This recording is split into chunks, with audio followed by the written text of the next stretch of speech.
What's up, ladies and gentlemen, and welcome back to the Above Ground Music Radio Podcast. I am the host, Richard Radillo, joined by my special guest right across the table from me, Daryl Blake.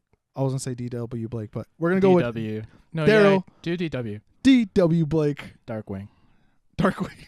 I like that. I'm already blanking on this intro. Oh, anyways, if you didn't know and you're here for the first time. Is it a bad time to ask if I can go to the bathroom?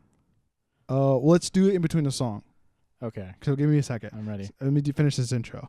If you haven't already, go or if you didn't know what the Above Ground Music Radio Podcast is, it's where I, the host, Richard Radillo, is joined by a guest like this man across from me, and we shoot the shit basically, and we have 4 awesome songs that we play on the podcast.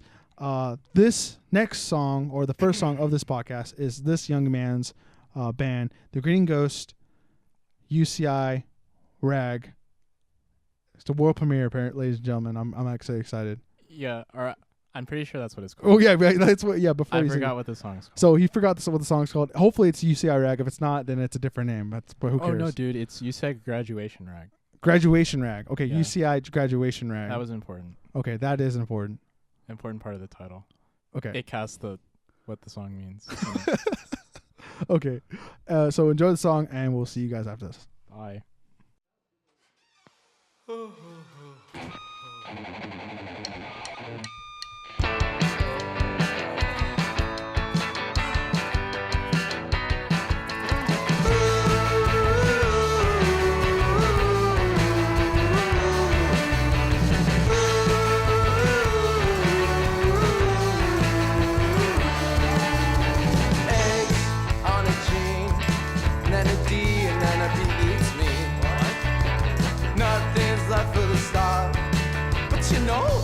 Left in my head.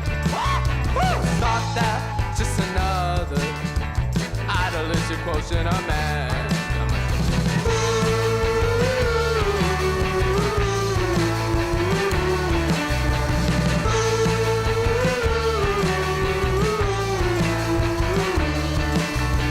Dancing like I can spell, but you know I didn't want it again. How's that? Said another. Somebody said they're my friend.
And we're back, ladies and gentlemen. This man just returned from the restroom, but it's all good. He had to do the business. That's all good. Koch took a dump apparently when he was here. So Yeah, actually, all your toilet paper's gone. I'm sorry. oh, I used the last of it. Yeah. okay. So are you good? Do you need more toilet paper? No. Yeah. I did my business. Okay. It was adequate for that, but the next person that's in there is gonna. That's fine. The experience a next, shortage. if it's my sister, she knows what a toilet paper is. Well, I'd like to apologize to your sister then. Why? No, okay, you're fine. She honked at you Yeah. very loudly. Or I don't know if your audience knows that. I was honked at several times by this man's sister. Exactly. See, you're good. You're fine. Let's get into the first topic, but before we do that, let's talk about how we met Okay. real quick. I always like to talk about this. I apparently don't remember meeting What? you I mean, the first time. That's the only time. I don't remember what we talked about or anything like that. I just know that you were, like I told you before, you were talking to George, and I didn't know you were in a band at all or anything like that. I didn't know you wrote books. And then I saw you talking to George, and I was like, well, this guy must be really important. He's not in a band. He just come in to hang out, and George really likes him. And then Joseph was talking to you, and then Jacob. I was like, whoa, this guy's really important. Jeez. And then I didn't know until it was, I believe, like that festival show. Which show is this? The one I came up and actually talked to you and Tom. Yes, there are this. So that's the first time Officially. That's the first time like I had your name to a face. And Okay. retained that. Okay. The other time that you're talking about before, I think must have been the Asthmatics release show, but Yeah. to be honest, I don't really remember that meeting. Yeah. So we talked at that? I think we said hi. I don't remember your name, so I mean, I didn't. So it was that was pretty much it, Okay. and that was it. Yeah. No, it's so strange that you say like I was important or whatever. Well, yeah. I was just some guy at a show. Well, yeah, because when I go talk to like 3LH or just any random band of the NARS, and people will come out like, how do you know them? I'm like, they're homies. I guess. So I'm not in a band. If you say so. So I'm not in a band. I'm not really associated in the music scene, but only by the shows I do and this. Oh, you don't discredit that. That's important. Well, I'm just saying, but I'm not in a band. You know what I mean? In a way. I guess Yeah. it's weird-ish. I'm not discrediting. I'm just saying it's kind of weird. Some random guy goes to a lot of shows and is friends with people randomly. I guess I don't know. Yeah, I go to shows a lot. Mhm. I'm in a band. They're sort of related, I guess, but not really. I don't know how important. You're in a very good band. I don't know how important that makes me. No, I try to have humility. Okay. Anyways, also that first song of the podcast, or again, it's his band, the Grinning Ghosts. The Grinning Ghosts. That was one of the things you sent me. Let's talk about that for a little bit, actually, because Okay. I'm really interested in that because I really fucking love that your band, dude. It's hooked me since I first heard that song that Joseph told me, "Cant Be Loved," and ever since I've downloaded everything and I've listened to everything. Cool, thank you. How did everything start? Really, I guess is what I want to ask.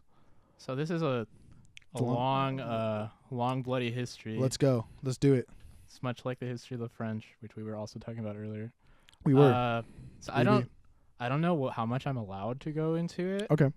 But so we started. I don't know. Arguably this is the second version of a band that was started longer than 5 years ago. Mm. But I would say this version of the band started 5 or 4 years ago.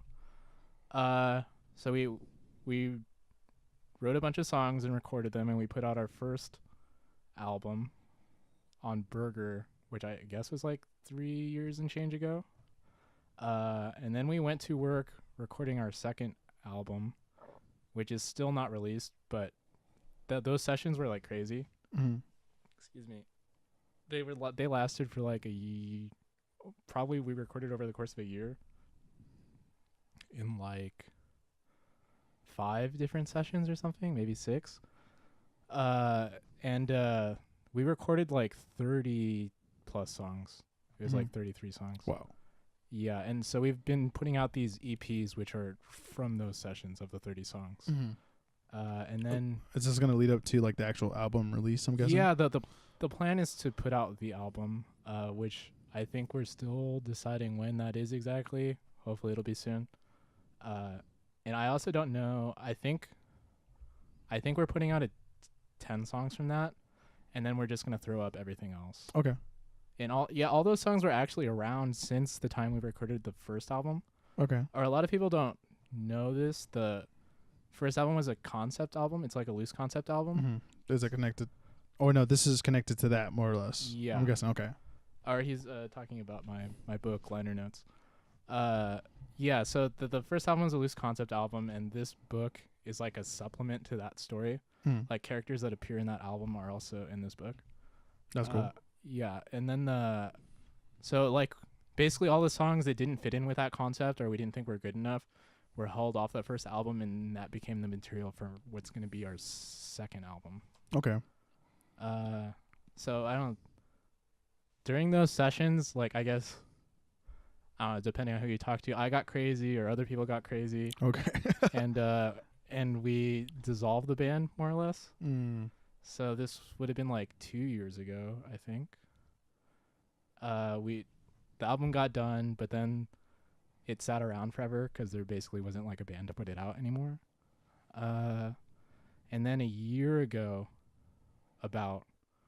we started talking about getting the band back together again. And then I think we played our first show back probably like 5 months ago now. And we have like a new lineup with Dan and Brandy and Leo. And we've been playing shows with this group of people for 2.5, 3 months, something like that. So you and Tom are the original band members, I'm guessing? Yeah. Okay. So we had, on the first album, we had 2 drummers play on the recordings, Andrew and Adam. And then on the second album sessions, like they were over the course of a year, Andrew played drums on all that stuff. Okay. Yeah. And now that we have the new lineup, we're starting to get into the mode to write new material with this group of people. So I'm excited about that. Yeah, I am too, dude. Uh-huh. It's like a weird. How did you even go about like just like who how did you even come up with the decision to like come out and ask like get like certain people? Was it like certain people that you wanted to ask, or were they like did Dan like, oh hey dude, like can I fill in or something like that, or like how did that even work? No, that was sort of weird too. So we'd known Leo. We've known Leo for a long time. Leo was the bassist in a band called Melted. Do you know them? I knew because that's Tom's other band. Yeah, right? they're a really good band. You should check them out. So, long story short, Thomas replaced Leo in Melted. And but we've been friends with Leo the whole time. And when we were getting Grinning Ghosts back together, like I'd been wanting to bring in another guitarist for a long time. Like especially the new recordings, like there's a lot of like overdubbed guitars and stuff, so we needed somebody else. So we brought in Leo to do that, and then Leo brought in Dan because they were friends. Okay. And Dan was originally gonna do mostly keyboards. Okay. And like I still want keyboards, so we'll see what happens with that. But then like Leo's a super busy guy, or he's also in a band called Casual Friday. I've not heard of them, but that's I think Joseph's mentioned them before. Yeah, they're really good too. Yeah. Yeah, and all of us are involved in other projects. Yeah. Also in Jurassic Shark, Brandy's in Moonfuzz. Yeah, I know. Thomas is Melted. I met Brandy at the Arlen Play Art Gallery, actually, the old art gallery I used to book shows at. Okay, cool. Yeah. That's the only reason why I was like, is that the girl? Is that the drummer from Moonfuzz? I was like, oh, dude, this is awesome band already. Like, okay, I'm already recognizing people, but yeah. And then once Joseph told me like the whole, yeah, dude, it's like a super band now. I was like, what? Yeah. And then I found out everything. I was like, oh wow, like yeah. Yeah, we're kind of a super group, I guess. In a way. Yeah. So that's how Dan, like, we got in touch with Dan, and Brandy, like I'd been aware of Brandy for like about a year because of Moonfuzz, and also Thomas, and we'd always been like super impressed with her drumming, so we just asked her if she wanted to do it, and she said yeah. Yeah, it's amazing how loud she is for how small. Like, you know what I mean? I'm just saying, like, she generates a lot of. She's a small person. That generates a hurricane. Exactly. It's. I remember watching her in Moonfuzz. I was like, "Yo, dude, that chick is loud," and like she can play the drums really. And Moonfuzz is an awesome band. She has real so. chops too. Yeah, like, she does. She's amazing. But yeah, that's why I was always curious on how you like that all got set up and everything. Because I was like, how does this like even happen? Like, how do you bring all these like great musicians together like that? But like now I know. I guess. Yeah, I don't. It's. Yeah, I think that's the gist of it.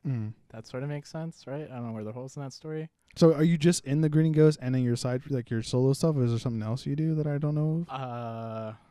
So what else have I done? I was in a children's music band. Yeah, you told me about that. Called Iggy Pop. We put out one record that I actually think is pretty good. I believe it's still on Spotify. Okay. I think that's all I've like put out. Okay. Yeah, so I have the solo thing. I put out an EP last September, I think? Last year, I think. Like, yeah, September or October. Well, I don't remember the date it told me, but it said there was a date on it. I have a new album that's getting mastered now. Yeah, you told me about this before, yeah. Yeah, it should be done in like a week or two and maybe coming out next year. Okay. That's sick. Can't wait. I can't wait. I can't wait to put you on a show too, dude. That's gonna be sick. Like I want to do. So when you play that, are you gonna play it with a band or is it just by yourself? Yeah, I'd love to play with a band every time. All those people are like sort of far apart and busy. So like my attitude about it right now is like, hey band, if you can make this show, come. Please, we'll play okay, it and it'll be fun. But if people are busy, like I'm fine doing that material, just me and a guitar too. Yeah, because I wanted to do a show where, because I've getting hit up by just single, like people that are just by themselves. And I would like to have a show where it's just on that, and it'd be easier to set up when you can have more people probably even play too. Yeah, or hit me up for a show. I'll start booking stuff. Or the record's basically done. Well, like awesome. we've played one show with like that core band that recorded that with me. Like Dan is also in that band. Okay. Actually, I think everybody in Grinning Ghosts is on that record. Okay. Except Brandy, because like at the time I was like organizing everything to record it. Like I didn't know her at the time. Okay. Like this album, that solo album's also been like a process for me. Like we probably tracked all that stuff like 3 months ago or something. Yeah, so it'll be nice when it's all done. Awesome. I can't wait to hear it. I don't think I'm well, maybe you might hear. Maybe you might show me a peep. And then we'll also debut it. But maybe hopefully after this, you'll show me a song or something like that. That's what it was. No, I'll send you all the unmastered stuff. Oh, sweet. Yeah, awesome. I'm not shy about that. Awesome. I love it when bands send me stuff like that. I'm like, yes. Oh yeah, you can have it all. Yeah, just ask and you show where it's at. Yeah, because when Joseph sent me the unmastered the Azmatics record, I was playing that shit all the time on the YouTube. Like he sent me the YouTube link, I was playing that all the time. I was like, dude, I can't wait till this comes out. Or I for me, I like to have like the finished thing, but I guess maybe it's not that much of a difference between mastered and unmastered. Anyway, I mean, it depends on. I think the artists are a little bit more picky about it. I think, but for me, there was like only little things that were really changed off of the mastered and from the like raw or before kind of thing. But like, I was like, I just want to play it. Oh, that's cool. Or would you feel the same thing about like, I don't know, seeing like an early cut of like the new Star Wars movie before it comes out or something? Depends. Like if I mean, obviously not all the CGI is the done. CGI is not going to be done, so I guess. But I think that's kind of different in a way. It's a little different. Or for me, it's in the same category. But I don't know, because the visual thing and like listening, I think the products, like delivery products, and like how they're presented are a little bit different too. I mean, I can watch a movie before, I guess, that don't have like any CGI, and I like seeing cuts of it, I guess, in a way. I don't know if that makes any sense. No, yeah, I follow. Yeah, for me, I just, because like if I invest myself into something and then I found out later this wasn't the final thing that like was necessarily intended, I feel like I have to go reinvest myself into it. So it just like removes a step for me. Well, for me too, I've heard like all the bands that I love already, and when they send me their stuff, I'm like, finally you're recording something. Jesus, now we can like listen to it and show it off to people. I'm like, dude, listen to this band. Yeah, like the Azmatics, like some of those songs they didn't have recorded. But I've heard live so many times, and I'm like, yo, when the hell are you guys gonna record some stuff, dog? Like, keep it up. I'm jealous the Azmatics didn't send me anything. I don't know, man. I gotta ask. Well, I was there for 2 days of recording with them, so I don't know. Cool. I think they're obligated. Are there? believe they're recording right now. They're Yeah. posting that. Mhm. All right, have you gone to those sessions? No, I think they're trying to be a little bit more secretive about it. But I don't even know who they're recording with. I'm not sure if they're doing it with Jeff again, Oh. because I haven't heard Jeff say anything about it. So I'm not too Is sure. this Jeff from Joynoise? Yeah. Oh, I didn't know they recorded with him. That's cool. Yeah, the last record was with him. They did it actually So at Koch's. that's why it sounds good. Yeah. Well, they actually recorded part of it at Koch's house Okay. in his garage. If you didn't know. I didn't know. Yeah. But no, I'm happy to hear that. Yeah. I'll have to ask them to record some of my stuff. Yeah, dude, he's awesome, and his rates are pretty reasonable too. Mm. Everything. I was surprised when that Azmatics record came out, and it sounded like decent. Now I know. Yeah, I was like, man, you got the asthmatics that sound good. No, but you know what I mean. Like they're different. They're different live onto the recording, and now I'm really happy that people are able to see that version of them where it's not radio friendly, but it's like you don't hear them cranking their amps up all the time. You know what I mean? In a way, I guess. I love that about. I love that Azmatics, about them, though. but I'm like, yo, dude, I think like not that I'm saying more people would like you, but I'm just saying, yo, dude, like you already make good songs. You guys sing good. Don't be ashamed of like what you guys sound like. Like I fucking like you guys don't know. You just don't know. People would fucking love you. I'm just saying. I love the Azmatics the way they are. I know, like, dude. I'm just saying. I love how they're sort of Mhm. like sloppy misfits. Yeah, I get that too. It fits my aesthetic. Yeah, I love how Jacob plays drums. It's like Mm. beautiful, honestly. I even love George. I mean, yeah, we know. Yeah. I was really happy when they got George to join the band because they were looking for a guitarist for the longest time. Because Mhm. Dylan from the Biscuits, obviously, he was just busy with doing the Biscuits and then Leisure Life. Mm. And then once they found George, well, that was like kind of made sense because George always came to shows all the time for them, anyways. So I was like, might as well just give him a guitar and have him play better than Joseph, anyways. You know what I mean? George is everywhere. Yeah, and he was in the Grinning Ghosts, like you said there too, He was for a little bit. He was for a minute. The worst era of the Grinning Ghosts. George was there.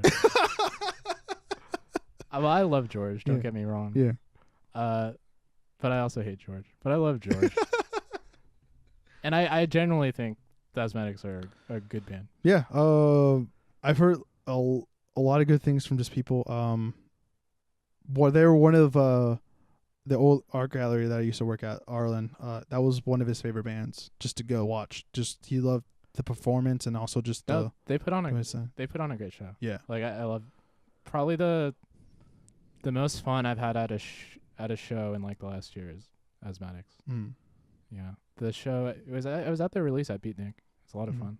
They covered Chinese rocks and I actually got to sing with one of the brothers.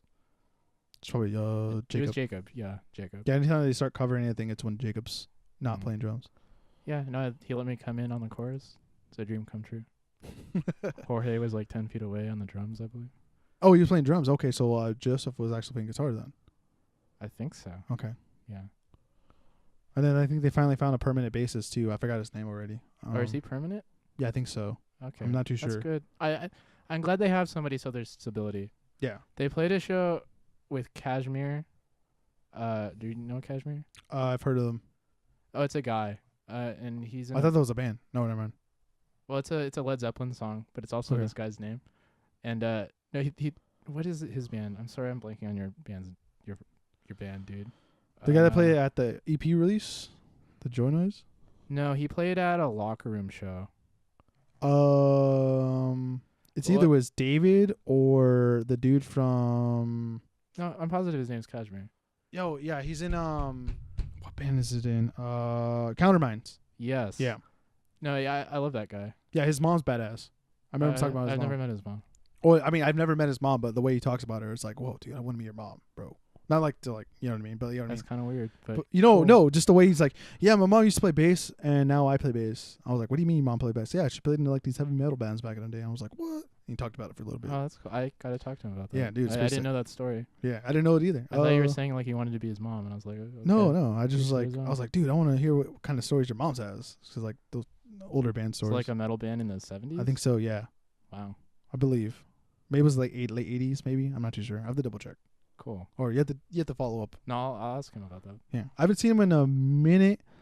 That's because like usually Counterminds doesn't come down to Orange County that often.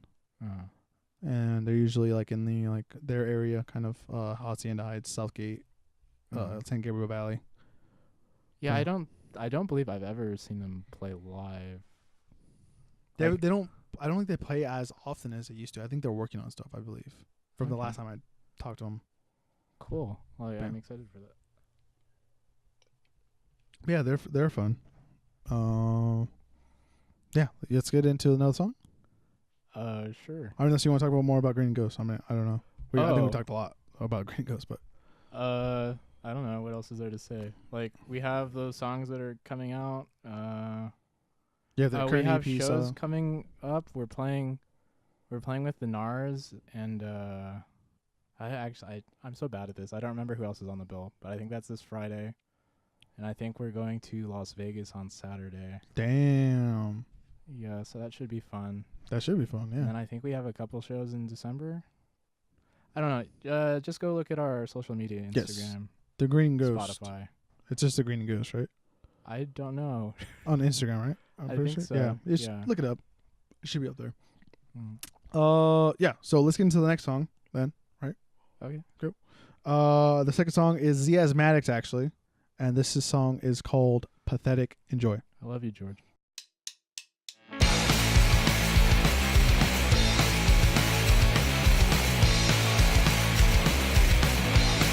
I never really cared about what you're saying. You think this is okay, but I'm not fucking playing. I'll have you on your knees, you'll be fucking praying. Putting up with you is a fucking trade, but I like it a lot. I love it. So what?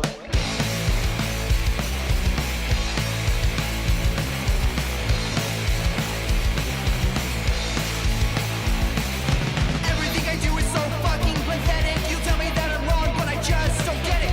Nothing makes sense, so please just forget it. The road is going down. I fucking regret it, but I like it a lot. I love it. So what?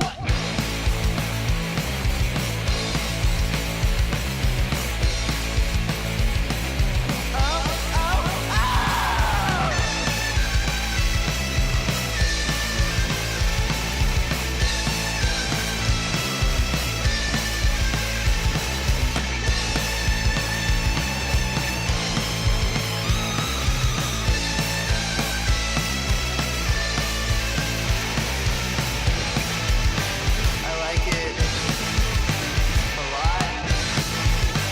I love it. So what? I like it a lot. I love it. So what?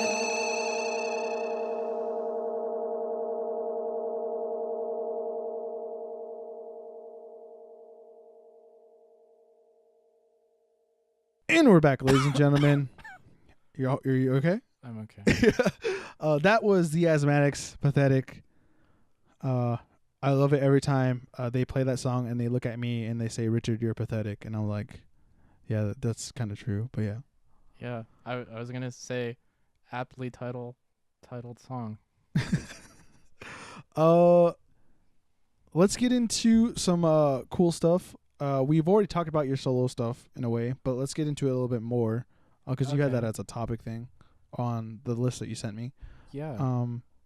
So we've already talked about what you've come out with, which is what's the title of that EP, I guess. Oh, dude, I don't remember. You don't okay. I'm okay. sorry. It's okay. I'm gonna look it up for you. It's what is it? It's something like you don't need friends. To make music alone. Yeah. There you go. Okay. No, yeah, we pulled it out. Yeah, thank you. Yeah, I did that like a year ago. Okay. Like I'm super that albums or EPs not like representative of what's coming really. Like what I've been doing is alternative like freak folk, I guess I would call it. Like I've always had an interest in folk music, Mm-hmm. like more so probably than like whatever it is that Grinning Ghosts does. So I've just had all these songs around for like a long time, and I was finally able to like get people together to like do pretty good recordings of them. Yeah. It's really exciting for me. And that should be ready to go soon, and I want to play shows playing those songs. Awesome. Like we've already done one show. I don't know. Did I mention that already? No. Yeah. It was a Michael Haidt show at a Press Play in Costa Mesa. It was a lot of fun. Okay. People were like surprisingly receptive towards it. Actually. That's good. Yeah. I know. I don't. You know, it's like. Are you just nervous about like people not being able to understand what's going on? It's just not like punk garage music, you know. Yeah, I get that, but still, I think people are more open-minded. Yeah, or I just embrace it. I wasn't sure like, or this show in particular was like an acoustic show, so it like made more sense. But even still, like it's not singer-songwritery. It's sort of like goofy, you know, like roots music. So I was glad that like it seemed to go over pretty well there. I think it'd be fun to play like punk shows with that lineup. Yeah. I don't know how well it would necessarily go over, but hopefully people are into it. I think it would be good. I don't think it would be negative at all. I think I don't know. I don't think it would be terrible. I mean, people I think are doing similar ideas, like you said earlier, that the asthmatics. I mean, at the time I'm saying like, I mean, you can do weird stuff like that on stage and people love it. So I don't think there's anything that you cannot not do that's people are not gonna like or embrace. I hope you're right. Like I feel like people that go to like a punk show, they go for a certain reason. Like they want something like up tempo and like, you know, I think fun. Punk is. Well, I think when I was talking to Kaj, actually, we were talking about punk. Like the definition of punk is different to everyone. Being punk is like, you can go to a punk rock show and one band can say, "Fuck, we don't want to be punk. We don't want to play punk songs, but we want to play something like similar or that has just a lot of energy and a lot of fun." And it doesn't have to be punk, but if people like it, then that's kind of punk in a way. Like punk is like the oddball out of it. So like if that's what it is, that's kind of punk. Or this like everybody tells me like I'm punk. I guess that's maybe people tell me okay. I don't see myself in that way or in those terms, I guess. Okay. Or that project necessarily. Okay. Well, so, I consider like Kanye West like punk of like rap. Okay. Well, you're talking about punk more in like oppositional attitude kind of way. If people want to see me in that light, that's fine. Like I think that's like more unique and more cool and more. There's more depth to you if you're just wearing wearing like cut off, like you know what I mean, like the usual punk look. I mean, like he's punk, but like when I like you and then you're playing punk music, I'm like, this is badass, dude. Like this is like sick. Like I don't, like I said, like when I told you, like I don't know who's in a band anymore. I don't like if someone comes up to me like, oh, I'm in a band. I'm like, oh, that's awesome, dude. Like I'm not gonna be surprised anymore. So like it's whenever you can get any walk of life or anyone that like gets a guitar and can fucking translate punk to anyone, I guess I think that's beautiful. No, I don't disagree with anything you said. Or more what I'm saying. I'm is trying to like, defend my point, I guess. I don't know. More what I'm saying is like, it's not something I set out to do to be like the not loud kind of like slow country roots band on a bill of other electric, more aggressive bands. Or that's not like what I'm thinking when I went into this or like what I want to do per se. Like it'd be fun to be in that situation, but it'd also be great if like I was on a bill of like a country western bands. Yeah. I wouldn't see why you wouldn't be able, but you I think you're awesome, dude. Honestly. Oh, thank you. I haven't like totally listened to that. The song that we're gonna play on the next song is gonna be interesting. I hope people enjoy it, and I hope people get it. But yeah, like I've enjoyed stuff like that in a way. Or I don't. So we're gonna play the. We're not gonna play it right now. We're gonna play it eventually. But I don't think that song's kind of punk. Well, yeah, that's what I'm saying though. It's like no, but I'm saying the new thing's not that. Oh, okay. Oh, it's totally not that. Okay. Yeah, or that other the EP I put out's definitely more DIY and has a punk aesthetic and value to it. So how do you even like set that all up? When you make the music, I guess, for your solo stuff. What do you mean set up? Because is it like is it still a band or is it just you? Both. Like, Because when I hear other people talk about bands, they have like, okay, the guy that writes all the songs comes in and comes with an idea, and then either like he already has like a set plan for like the actual song, or like he comes in with a riff and everyone just like kind of goes off of that. so for my solo thing, like I wrote all the songs and then I brought it to the people that are in the core band, which it's Luke from Roosterhead, Gus from Lindsay B, Dan Jurassic Shark, Thomas is on like a song, Leo's on a song, Richie and Josh from Bell Haunts, another great band. Or you guys should all go check out Bell Haunts. Yeah, they may have broken up, but you should still listen to their music. So all those people are on it. I think I got everybody. So I brought them the finished songs basically, and then I sort of let them do their things, and like everybody puts sort of their input into the song, and like I give my feedback on what they do, and then maybe we move that around a little bit. Mm-hmm. But yeah, it's hard to. So there's the final product is definitely like ultimately collaboration, I would say, but also it's reflects my vision more or less because I sort of focus and guide everything. Does that make sense? Yeah, because I mean, your solo project, I guess. So that makes sense. Yeah. So what do you define like writing a song? Do you just write the guitar part and the lyrics, or do you writing like soul drums, or are you actually writing bass? So I Or would do you say have an idea? Song is defined by lyric and melody. Okay. So like I come up with a chord progression, or I don't know, I write songs in a bunch of different ways. But like what I bring to everybody is the chord progression with the melody and the lyric. And then I don't know, some songs I'll go like, hey, play something kind of like this. And other songs I'd be like, do what you think works.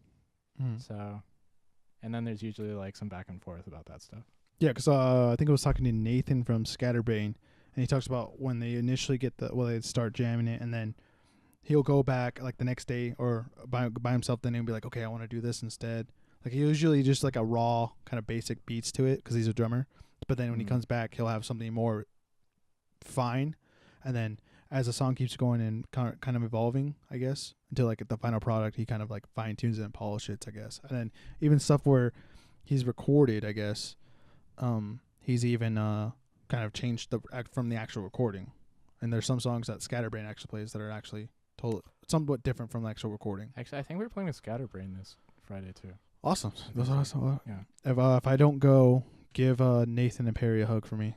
Okay. Because I love them the most. Not that I don't like Ethan or Neil. I just love them the most because they give me free cigarettes when I ask. Okay. Well, I'll tell Ethan and Neil that too. Okay. Yeah. What were we talking about? We were talking about your music. Yeah. Wait, no, I was just explaining an example. I just want to dissect that part of or unpack it a little bit so I understand like your process, I guess. I wouldn't say like I have a set process. Okay. Or like there's Well, everyone's different, I guess. I think so there's what I did for like this solo album that's coming out, which is basically what I explained. Like for the first EP, it was, me in my car with a guitar, just like recording myself. And then I also recorded, I think, 3 of those songs at Golden West College. But I played everything on that. Like there's not that much stuff on it. So you're able to. So you can play drums, you can play bass.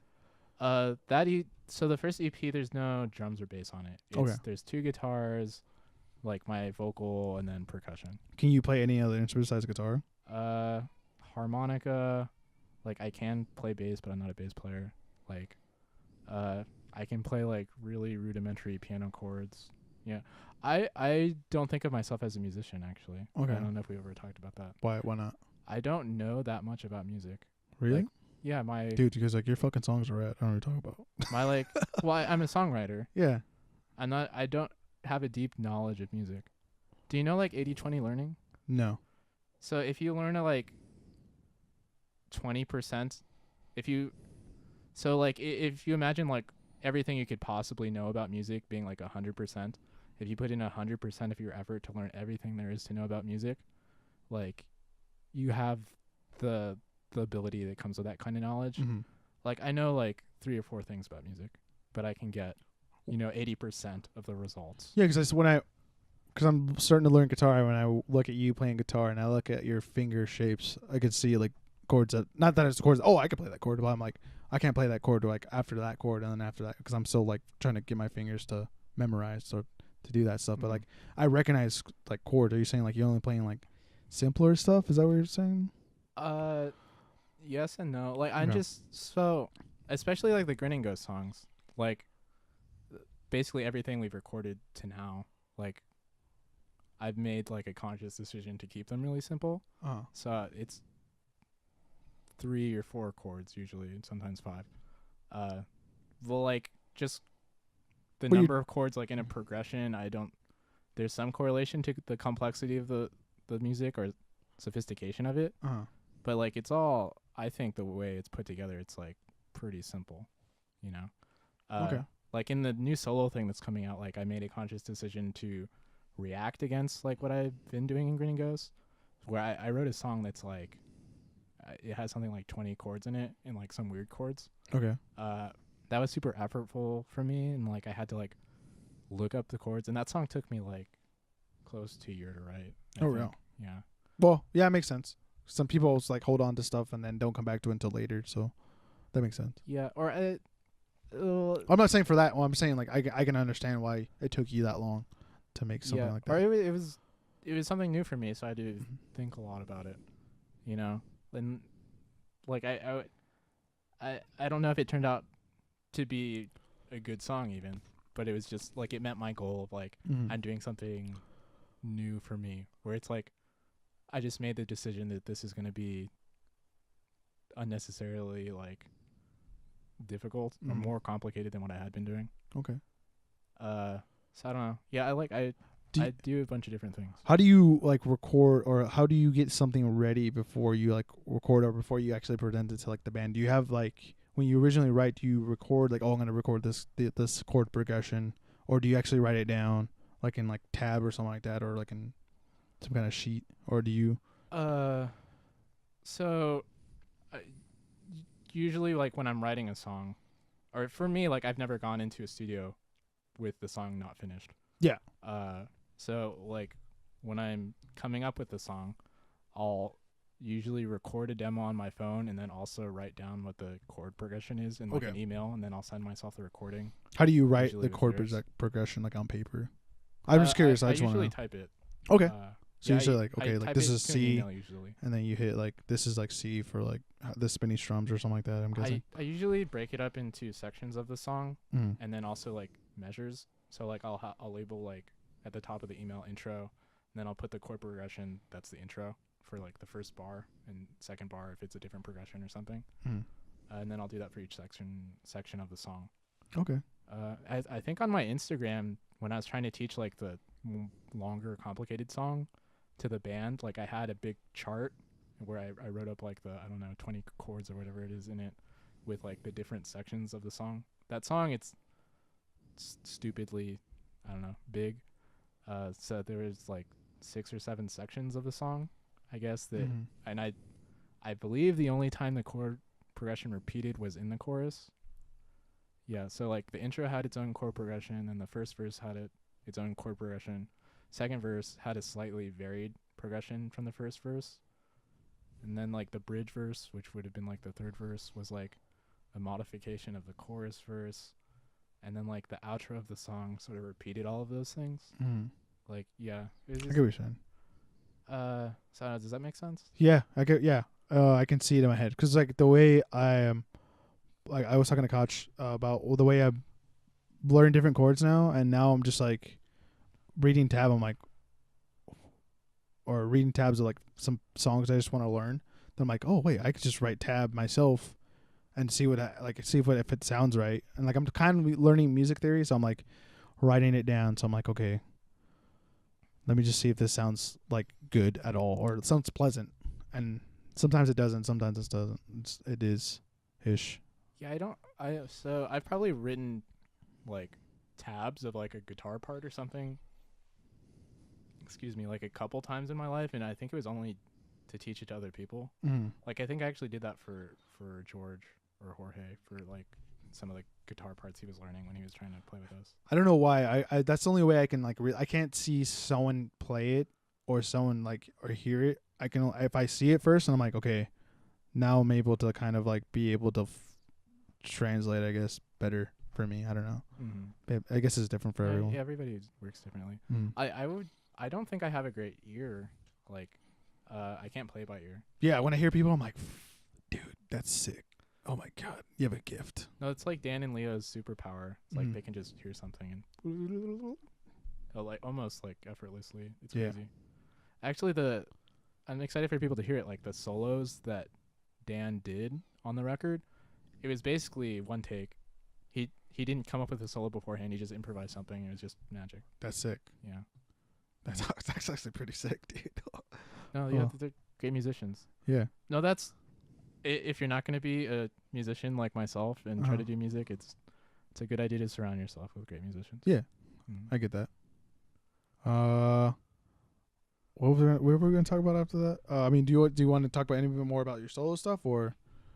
I don't think there's anything else to say. Yeah. Like, it should probably come out next year. I think it's a great album. I hope I can't wait to listen to it. Yeah, I'll send it to you. Okay. I've sent it to a couple of people, or a couple of people have heard it, and the feedback I'm getting back so far is pretty good. Maybe we can have you back on either when you write your next book or after you release that, I guess, or whenever. Yeah. And then we can put it on the podcast and show the world, hopefully. Hopefully the world. Yeah. The new Grinning Ghosts album, I think there's a lot of great songs on there too. That too. I can't wait for that. Oh, God. Or the level of production on that was like foolish, but I also think it sounded good. Like we spent a lot of time on that.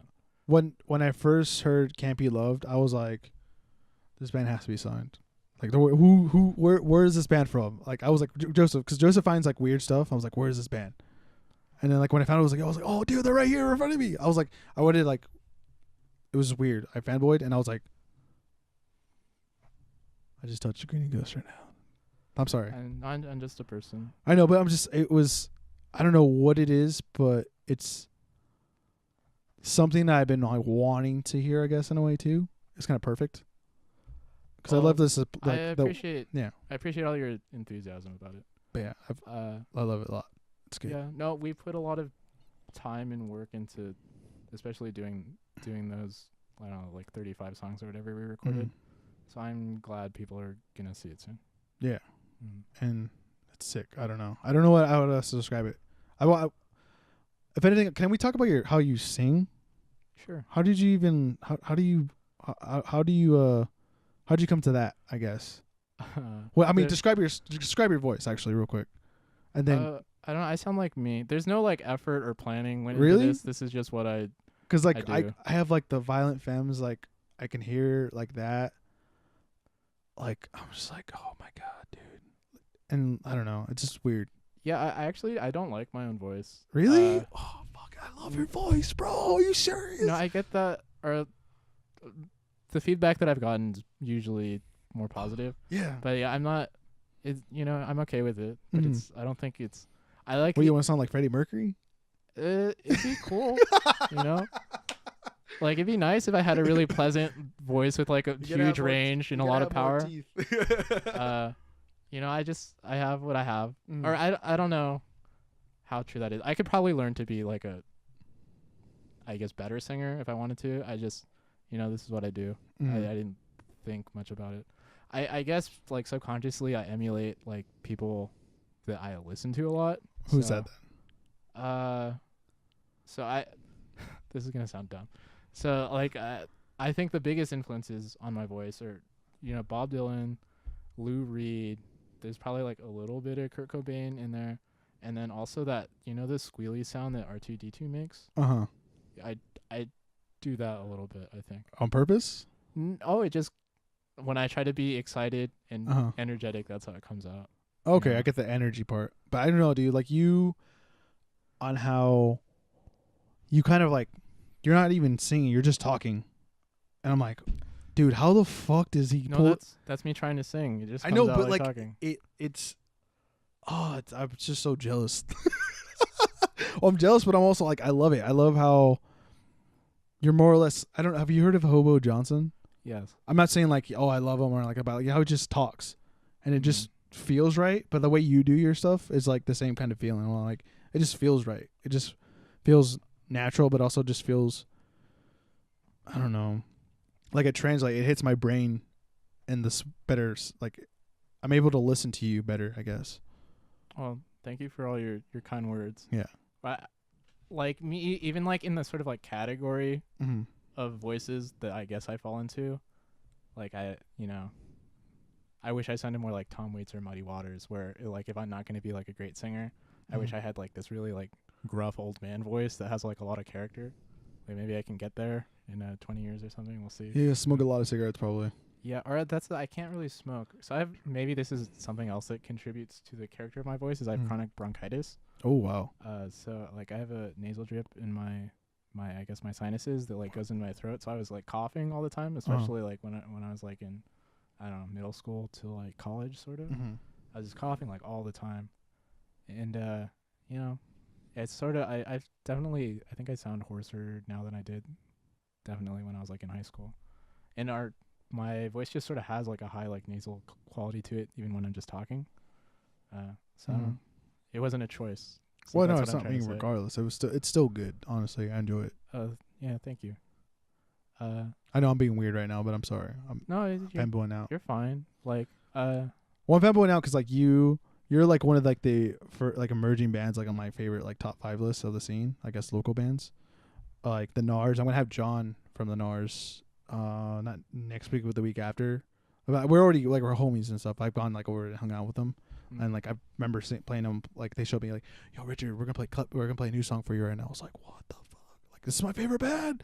But like having him like and talk about like how he operates with the NARS and how their process goes is like I'm excited to like learn about stuff like that and show like I guess those kind of like elements to like the world I guess in a way that enjoy this band as well. And I hope your fans like watch this and like kind of get something out of it too, I guess. Yeah. There's I feel like in this moment, like over the last couple months, there's been a kind of a, what's the word? Coalition? I don't know. Whatever, you know what I'm trying to say, right? I think coming together of like something. Correlation? No. Coalesce. It's derived from coalesce, so would that be coalescation? Coalescence. Like okay. I think that's incorrect. Coalition? No, Okay. I just mean so there's something like coming together in this moment that I hope like a collage. No. Okay. Fuck. I don't. I'm trying. Yeah. So hopefully it like stabilizes into something that like lasts a little bit. Like I hope so. Because there's like a lot of good bands around right now. So hopefully there's more attention's brought to that. Yeah, for sure. I mean that's why I'm trying to do this too. I'm introducing people like this to the world, like you, and then also doing music around it as well. And then we're also not necessarily going to be talking about music sometimes too, which is cool. And you kind of get to know the people. Like when I did that with Rafa, I wanted to show off how Rafa, what he does outside of music. And when you see Rafa, you're like, wow, dude, he's such a great guitar player. He's such a great singer. And he's in this awesome band. But then like, okay, what does he do after, like when he's not at the shows or playing? And he's like, he works with special needs kids. And like, you wouldn't know that unless you like talk to him. Yeah, there's a lot of, like, everybody's interesting. Like, or even like non-music people too. Yeah, everybody has like a story they can tell you that will bring insight and like a greater understanding to you. Yeah, one guy I'm really excited to have. I talked to Dave the last show I had, and he said he'd be down to do the podcast. Dave from Beatnik. Oh yeah, I love Dave. Yeah, so I was like, oh dude, he'd be great to have. I know. I was like, he has to have some gnarly he's been stories. Around forever. Yeah, exactly. Or he's in or do you know his history? He was in a band called the Pontiac Brothers. Yeah. Sam talked about it for a little bit. I haven't talked to him about it because I kind of want to just like, I want to uncover it with him in a way. Or he's like he's met X and like the Cramps. That sort of like, I guess that sort of late 70s, early 80s like punk bands. And he's also into like the folk country roots stuff too. Like I don't know if you know, he has like a roots music night. I think once a month at his store. Yeah, I've seen it. I think I've gone one time where it wasn't like a show from like the music that's usually played there or that I go to or I host there. Yeah. So, and he always did like, oh yeah, I'm playing over like across the street or something like that or something. I was like, oh damn, dude, this guy plays a lot of shows. I know he played. Yeah, he's in several bands. Yeah, and he played for you guys for a little bit too. Yeah, or so he played in the Or filled version in. of the band that was like I'd say before Grinning Ghosts. Mm. Yeah, he played a guitar and like drums in a couple shows. Yeah, that's what he told me. He's like, yeah, I filled in for guitar and drums a couple of times. I was like, what the? That's sick. Yeah, well, it was cool. I think we played Doll Hut with him. Or do you know the Doll Hut? Yeah, I know the Hut. Yeah. I don't really remember the show, but I think those shows were crazier. I think for us. Okay. Where it was more. We were much more like the Asthmatics. Oh. More like crazy energy like Joseph? Yeah, and playing poorly. Oh, okay. But Okay. That's not a I'm not slam on the Asthmatics. Like I did that too. So Okay. like I really appreciate that. Mm. Yeah, but we were regularly out of tune, and Thomas used to like kick me and stuff. Yeah. Why would he kick you? Just for fun, or? I don't know. It was part of like the stage show. Oh, okay. Like I feel like our shows, especially in that like very early part of the band, is a lot more like high energy and punk, for lack of a better word. Like especially then I knew much less about music. Okay. Or especially like playing too. And it was just sort of like, I don't know, we're gonna play loud and fast. And also like I didn't know how to use my equipment like at all, basically, which didn't contribute well to the overall sound. Okay. Like like we'd have like equipment failures all the time, and like I used to like kick my amps and stuff. Which makes a cool sound if you have a reverb tank. I don't know if you've ever tried it. I've seen it. Yeah. Yeah. So that was fun. And, we used to do that. That's awesome. To talk about that, I guess. But I can't wait to have Dave for sure. There's some other people that are gonna have. You should have Michael on. Michael Height. M Height. Yeah, I'm gonna have him eventually. The guy that runs Gotthard is Jeff told me about him. He was in, I forgot what band it's called. Leftover Crack. Yeah, I think there you go. Eventually I'm gonna have him. I have to get in contact with him because I know Jeff, when we were doing the original or the other version of this before I started doing this kind of format, we were gonna try to get him on, but it's just like scheduling and stuff. But like eventually I'm gonna do that with him. But yeah, and then talk to some professors and stuff too eventually too. Oh, professors. Yeah. Professors of what? My history professor. Okay, he's cool. He's written a couple books too. So Cool. get maybe more people that have written books. Maybe you can get me into contact with people that write stuff like this, and we can help promote them. Yeah, I don't know that many people, but sure. Yeah, well, I don't know. My short list is Michael. Sorry for hitting the mic. Mm-hmm. He's like the Colonel Tom Parker of Grinning Ghosts, I guess. And he's sort of like built this scene around like, I don't know. There's like the group of bands that hang out with Michael. They like play together a bunch. So definitely him. You got Dave. I don't know if he's still around, but Memphis Bobby. He used to go to like open mics a lot. Okay. Or I don't. Hopefully he's still alive. I don't know if anybody out there knows where Memphis Bobby is. I hope he's okay. Last I heard, he was like living out in the woods. Wow. Okay. Yeah, or I don't know if he was like homeless or it sounded like he got kicked out of his house by his wife. Okay. Yeah, so hopefully he's okay, but he's great. He does like country music basically. Okay. Yeah. Who else is there? You should have Moonfuzz on here. You should definitely have Jorge on. George. Yeah, I'm gonna try. If you can get me into contact with Moonfuzz, that would help. I don't know. Yeah, that'd be sick. Or whoever wants to come and like help promote them and get their song on the here, I'll be down. Yeah, you should have on all the bands I'm associated with. Yeah, for sure, dude. So Jurassic Shark, Casual Friday, Melted, Moonfuzz. Yeah, the short conversation I had with Dan at the EP was pretty awesome. He's like, "You have new music for me to listen to?" So like, he was like, "Give me your new music." It's like he had me his phone and I gave him my number and everything. It was like weird. You should have on Adrian from Bell Haunts. Okay. And maybe Josh or Jessica or Candace from Yawn. I'm down. Yeah. Or Yawn's like this, I don't know what to call it, sludge metal feminist like rock. It's pretty cool. Okay. I don't know if there's anything else out there exactly like it right now. All right. I'm down to listen to it and hopefully have him on and ask him some cool questions. Yeah, I'll come up with a list and send it to you. Yeah, awesome. For sure. And then let them know I'm going to hit them up, I guess. Yeah. All right. let's talk about your let's transition into your book then, or just writing in general, I guess. So this is Daryl's recent book. This is the only one you've written, right?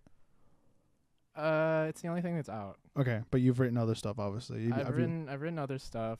Like I have another like a chap book, which is like a small book of poems that's ready to like be printed, basically. Okay.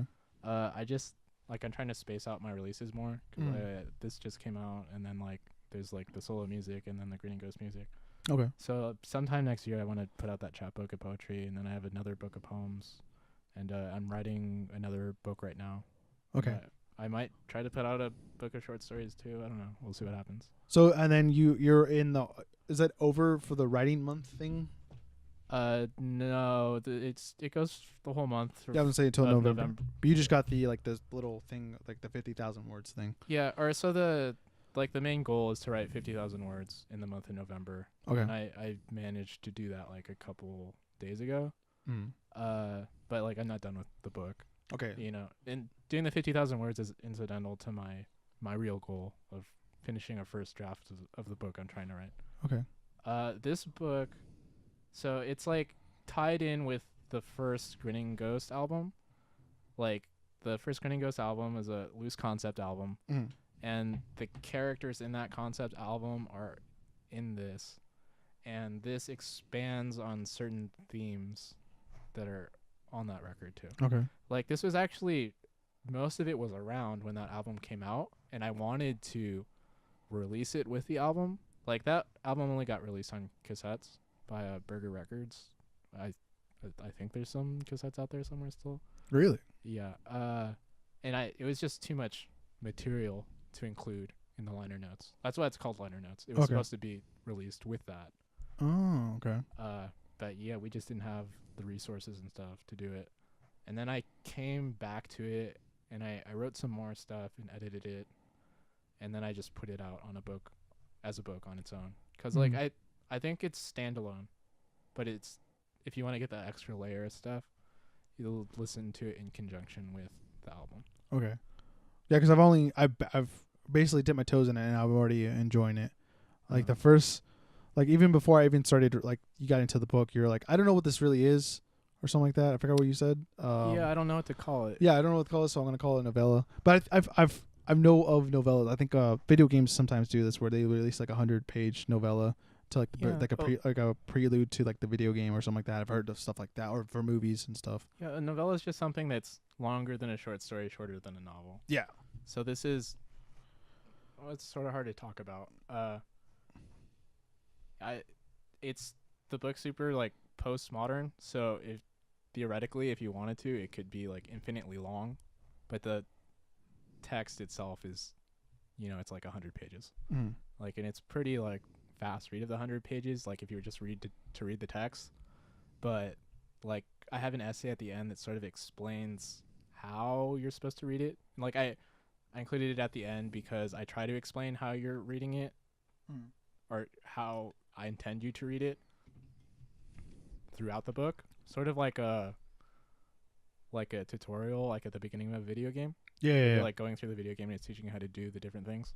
Like I try to do that in the book in a sense. I don't know if people, like, you can read it however you want to, but that's, for me, the interpretation of the text and remixing the text is built into my intention of the text. Okay. And that's like critical in how I intend people to understand it. Yeah, it reminds me. There's a buddy. She's and another buddy that draws for her. He's like a comic book cartoonist, I guess, in a way. But they are working on like they're using Instagram as like their platform. Each week they release like these really short stories. They're only like when you swipe over the page, I guess, or for pictures, you see different pictures, obviously. But they have it's like each square of the comic, I guess. And it's about like 4 or 5 swipes basically worth of like content. But yeah, they kind of remind me of that because it's like most of it's just like Instagram posts and like reactions like to the Instagram post, I guess, of like this character, which is her, I believe. But it's kind of remind me of like how getting bits of stuff, and it's kind of like a cool story and it's not like kind of some of it bridges, but sometimes it's not bridging. I guess so far when I've read stuff, I mean I understand like the kind of the order, but I probably won't understand it until I get to that essay part. But I kind of like I get the similar kind of vibe to it, I guess. Yeah. No, I think there's something to be said about lack of information in the context of understanding, because if you as a reader if certain things are being withheld from you, to understand it, you need to put it into order yourself, and you need to maybe fill in some of those blanks. Yeah. And I think that's really interesting, and I was really trying to play with that with this book, where there's like a multiplicity of interpretations, and you know, I say in that essay, there's no right way to read the book. There's no right way to understand the story. I think there's the way that best fulfills the themes that are introduced in it in the most satisfying way. So in that way, it's sort of like a choose your own adventure puzzle book. Okay. I've seen one of the there's one where literally it's like it's a weird like you write yourself kind of book. I've seen them at Barnes and Nobles, and like you actually fill in like each book page by page. Oh, that's crazy. Yeah, it's weird. It was on like one of the like they have the whole shelf full of all the employees' recommended books. That was on that one. I should have picked it up. I just was like, oh, this is kind of neat, and then I put it back down and I walked away. But yeah, that was like one of the cooler things I've seen there. No, I think if you're familiar with the like choose your own ending like Goosebump adventure books, I feel like this is based largely on that. Okay. So if you like Goosebumps, guys, yeah, R.L. Stein might be my biggest influence. Okay. All right. Okay. Did you enjoy the movie at all? The recent one with Jack Black? The second one or the first one? I've seen both. When did the second one come out? This Halloween, my friend. It did? Yeah. I thought that was like a later release. Spoiler alert, Jack Black appears in it. Oh, he is? Pretty briefly. Yeah. Okay. But did you enjoy the first one at all? No, they're both pretty mediocre movies. I was being like half sincere, half insincere about R.L. Stein being a big influence. Okay. Yeah, I don't know. I don't know who I write like exactly. I don't really write like R.L. Stein. But I watched R.L. Stein Masterclass on the internet. I don't know if you know what those are. They're like sort of like tutorial video course things. Yeah, I've heard of like Scorsese one. Yeah, they do one like like Todd. Is it Todd McFarlane? I think I did Spawn. Yeah, he does some stuff like that, I think. Okay, I'd be curious about that. I didn't know that. Yeah, he does. I've stumbled upon him on Facebook of his videos of like, all right, this is how I draw Spider-Man, and I go like this, and I go like that. But he like goes, you know, how he talks. I don't know if you heard him talk before. Yes. And he's like, oh yeah, you go like this. All right, we're gonna do this. And like you have to slow it down, obviously, just because he's going at a faster pace. But he's like, yeah, this is all you do. And then look, you got Spider-Man. I was like, that's cool. Yeah. No, I've enjoyed those videos. I still have my account, I think, for like another couple months, so I'll try to watch as many of them as I can. Well, maybe he's not. I don't know. I've stumbled on Facebook for sure. I'm not sure if it's on Masterclass, but I think Scorsese might have something. Scorsese has one. I haven't watched it yet. What did I watch? I watched a Usher one, which was amusing, about stage performance, because I was like, I'm gonna get my stagecraft super lit. And I think most of the things he talks about I can't really apply to myself. Okay. So we can I think the only way you can really like dance on stage with the guitar is like you just gotta watch Prince. Yeah, I don't know if I can do that either. Some of the stuff he does is like nice. One of the other guitarists that I really enjoy, that's on stage, Rafa. He has like a really cool like. He blends like different things together that I like. I'm like, that's sick. Yeah, I'm trying to think. I really like Justin from Melted. I think he's like his performance is like more interesting, or because he moves around and jumps high, you know. Yeah, even like Joseph does like these weird like little, like, I don't know. I don't know how to describe it. You have to watch them. I think I like visually. I feel like I'm very uninteresting, so it's something I should maybe work on. But I don't know. Yeah, I don't know what works like for me. I'm trying to think of who else is like really visually interesting in local bands. I think Thomas is not great. Jorge's fun to watch. He's fun to watch, but like I also don't respect it at all. You know? He's like a clown. Oh my god. I'm sorry. I just have some context to that.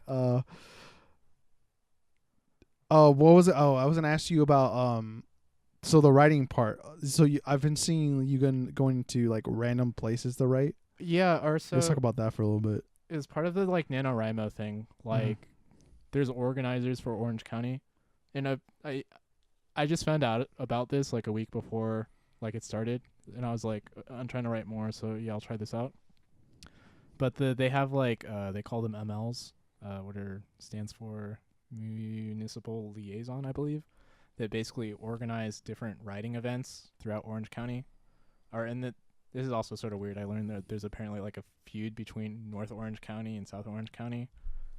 It seemed like really weird. Like, it's kind of like competitive, this like world of writing, NaNoWriMo, if that makes sense. Oh, I was gonna say writing in general, or just this specific. I don't know what kind it of is about it. organizations, Like, or- I think there's like somebody didn't like somebody else like 5 years ago, and so they like they've been like fighting about it. So it seems like they're competitive about like who can get the most people to go to their events. I get, and like dude. who, Oh my, that sounds like artists with they do poses like every, I don't know what you call it.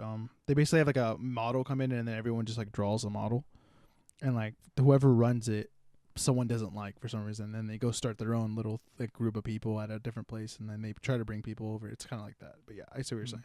It's stupid stuff for no reason.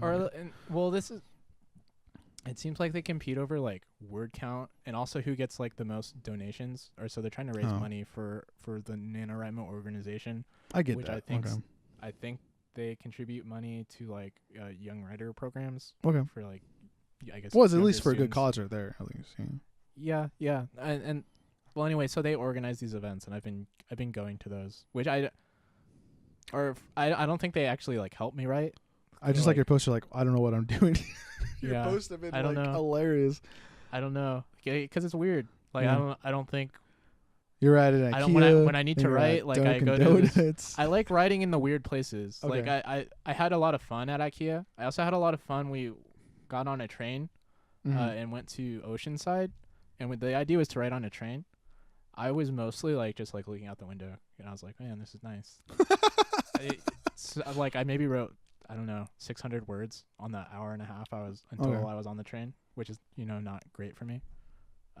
Like if I'm just like sitting alone in my room, I can get like a couple thousand maybe. I'm jealous of that. Well, I mean, it depends on what I'm writing too. But if you're writing something you're like actually passionate about, or like kind of like I can actually write it. Like for me, history, write like a history essay. I'm like, I can just like, we're good, dude. I got this. Like I love checking out. Like, oh, I gotta check this reference out. What can I pull from this? I'm like that stuff gets me really excited. But doing something where I'm writing like an essay on like a book that I didn't really want to read in the first place. No, yeah, I have. So my output for this like month of writing so far, like I still have 8 or 9 days or whatever. I've done like, I think close to 60,000 words now, but it's not good. Okay, it's pretty bad. What is it? Can you give me like a summary of what it's about? It's a novel. I've started to call it anti-YA. What's that? Or YA is young adult novels. Sorry, yeah. I've been calling it anti-YA, but like, so what I mean by that, I guess it's a horror urban fantasy with a teenage female protagonist who eventually needs to save the world, but it's also written in such a way that I don't think anybody that likes YA will like it.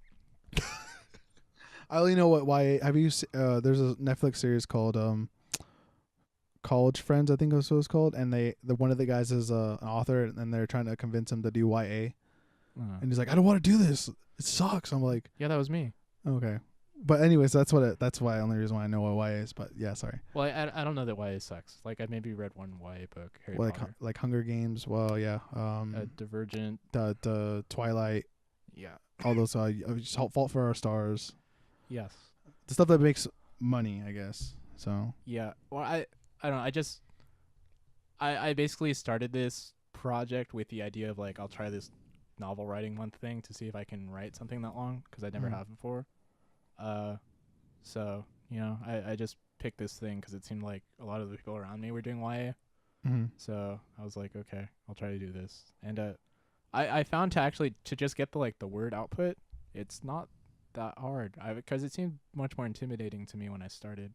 But it was just if you're diligent about it, just write for like an hour and a half every day, like the words just build up. Yeah. Yeah, even if you just get like a couple hundred, like when you sit down for an hour, whatever. Yeah, for me, writing history, like I've written the 2 scripts for the videos that I'm working on, and I'm more or less like fine tuning them now. But when I originally wrote them down, it was a lot more fun to just like spit it out, and then actually recently too, before Thanksgiving break, I had to turn in like 6 papers, and I procrastinated. But then when I actually wrote them down, I was like, wow, it took me like an hour to pump out, or less than an hour to pump out and like to edit like 400 words and like six papers. So it was like, I don't know how many, I can do the math right now. 6 times 4 is what, 24. So 2,400 words.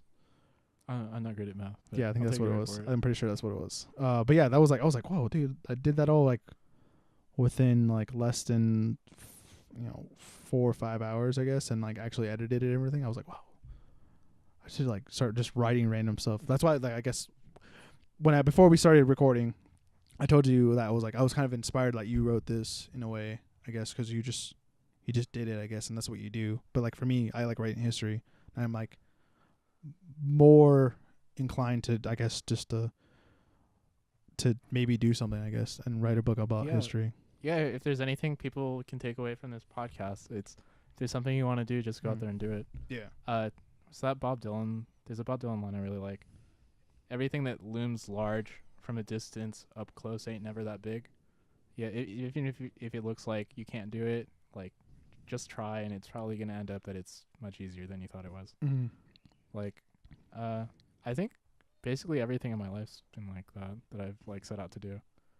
It's like I'm a super shy person, for instance, and like when I first started trying to play music in bands, like I just thought, oh, I can't do this at all. Like I used to get super nervous. Like I threw up, like at the first show that I ever played. Oh, wow. Okay. I get that. Yeah, I've had like panic attacks and stuff too. Yeah, it's just you go out there and do it, and it gets easier. Yeah, I played football, and actually my first varsity game, I threw up. Wow. Yeah, because it was like, well, I threw up just because like the amount of people that were there and watching. I never had like, well, I've had a couple big crowds, but not like over. It was like about 1,000 people, so I was like, fuck, or maybe even 1,500. Actually, I don't even know, but it was more than 1,000 for sure. I was just like, holy shit, and then I threw up and then played. Did you continue to be nervous? No. It kind of just was like, whoa, really? This is it? Like, I got kind of used to playing in crowds, and like all it was is just kind of just figuring out like this is just like playing like JV. There would be not that many people, like less than 100 people there. It's just like playing like a JV, but you're just in front of like more people, and it's a little bit more serious. But yeah, I never had a like sporting experience like that. I did wrestling for like a quarter, and I got put in a headlock, and then I refused to tap out, so I actually passed out in front of like. Wrestling's tough, dude. That shit's insane. Yeah, or that was embarrassing. I passed out in front of like, I don't know, 50 people. Yeah, I've definitely gotten like manhandled in front of people. That's why I probably stopped doing wrestling too. I did wrestling for a little bit, and I just didn't like I more or less like the team aspect of sports. I don't like the individual because I don't want to have everything rely on me, I guess. But I know if I'm on a team, I can put input onto something where I can actually contribute, and actual stuff can get done, I guess, in a way. That makes any sense? Yeah, or it makes sense. I think I might be a little bit the other way, where I sort of like when it's just me. Yeah, well, I mean, like the writing stuff right now, like I send it to my 2 buddies to like just look at and kind of like, oh, you should probably change this, or so, you know what I mean, kind of edit in a way. Yeah, no, I'm I think that, like that stuff. Yeah. The most important thing that I've learned about becoming a good writer, or actually maybe this is a good place to plug the Makara Library in Santa Ana. Mm-hmm. So it's like this art cultural space / lending library in downtown Santa Ana. and I go to a lot of events there, in particular the writing workshop, which is every other Monday. Like, or I don't know when you're putting this up, but the next meeting's this upcoming Monday. Okay. Maybe I might go. What time is it? What do they I usually? think it starts at 6 now. Okay. For like Maybe. 2 hours. Okay. Yeah, and I learned the thing that's most improved my writing is just getting feedback on things that I've written. Like getting outside of your own head and finding out what other people think. Not only like about what you're doing or what you think you're trying to do and how effective that is, but just getting other perspectives about what you should be shooting for. It's been like helpful for me. Like I feel like I've grown a lot. So I've been going to that for I think a little over a year now. And it's been like instrumental to my development. Okay. My just weakness in general is probably my grammar. Honestly, it's just like I just go at it, and I don't really like look at it until like I go back at it and like edit it again. And then when I actually like send out, there's like little things, but like other than that, like everyone like, oh wow, this is actually like decent for like history, I guess. But I don't know. No, I'm not great at grammar. I'm also a terrible speller. Like I'm god awful at spelling. Yeah, I have to. It's always weird because I go to messages on my phone and then I type the word, but sometimes I accidentally send it to someone and they're like, "Why are you sending me this random word?" I'm like, "Oh, sorry, I was trying to spell check myself for some reason." Because if I don't have like a computer to spell check, I guess I don't know. I just use that. It's the quickest. Yeah, I should get better at grammar. Like I know the basic rules now. Like you can probably learn the basics in like a refresher YouTube video that's like 20 minutes long. Yeah, you don't need that much to like be competent enough for people to like get what you're saying. Yeah, the more you write, the more you should just like, and then after the stuff I've seen corrected, I'm like, okay, that's all I have to do then, changing up and that stuff. Yeah, or I'm to the point now where like I intentionally misuse grammar, or like I write in a grammar that wouldn't be like MLA approved. Okay. If that makes sense. So it's not like, but like I use it to try to convey something to the reader. So like a lot of the things in liner notes, they're written by different characters, and I don't necessarily attribute the authorship to a certain character like definitively. I leave it up to the reader to interpret who it's coming from. And one of the ways I try to code that into the text is the different grammar mistakes people make in the book. Yeah, because the one of the first entries in it is like it's an email. Yes. Yeah. Yeah, or there's lots of grammar mistakes in it. Yeah. As far as I know, most of them are intentional. There may have been some unintentional ones that slipped in, but most of them are intentional. Yeah. There's I think in like the second or third one, there's just a word that's wrong. Yeah. So, it's interesting to me to try to use that as another means by which I can try to communicate things. Okay. Yeah, or to me now, especially, I think of trying to do the book is not so much as writing, but as communicating meanings and to try to weave a tapestry of meanings. And there's a lot of different like tools in the toolbox to try to do that. Whereas like I feel like, especially like a lot of the emphasis in the NaNoWriMo stuff, it's just much more about like the output of text, which is like cool.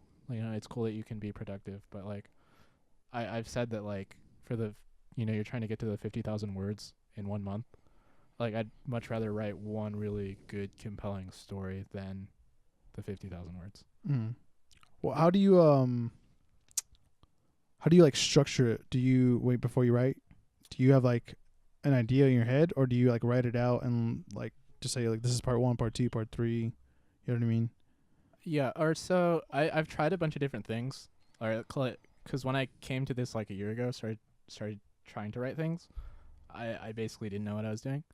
What I found that different people do it in different ways, and I think it depends on how the person's brain works, and I think it may correlate to different kinds of personalities. Okay.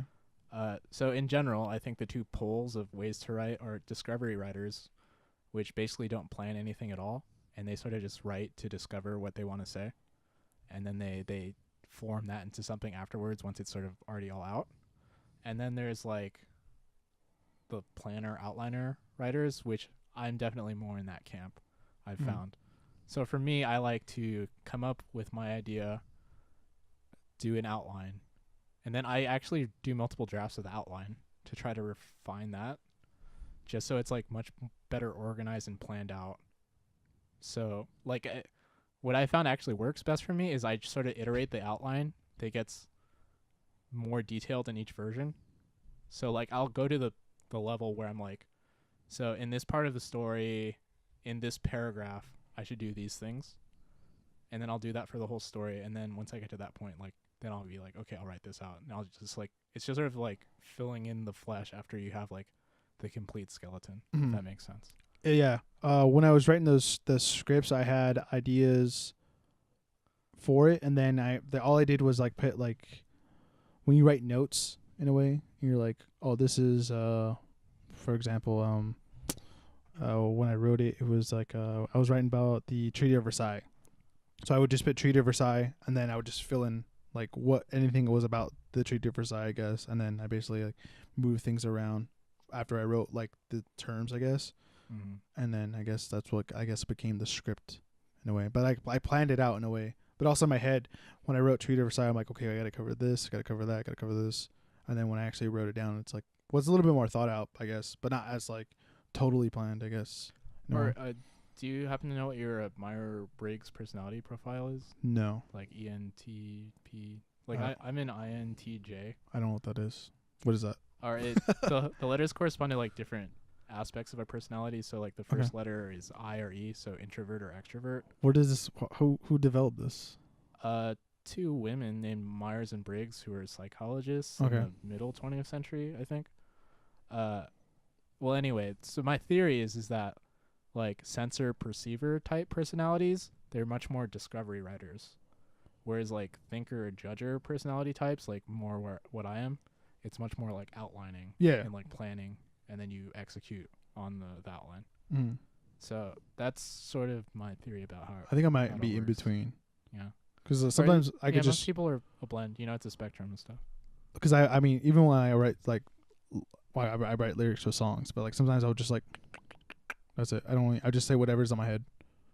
Usually I do it after I get out of the shower. I don't know what it is. The shower is a very powerful place. But then after I'm like, oh dude, this sounds sick.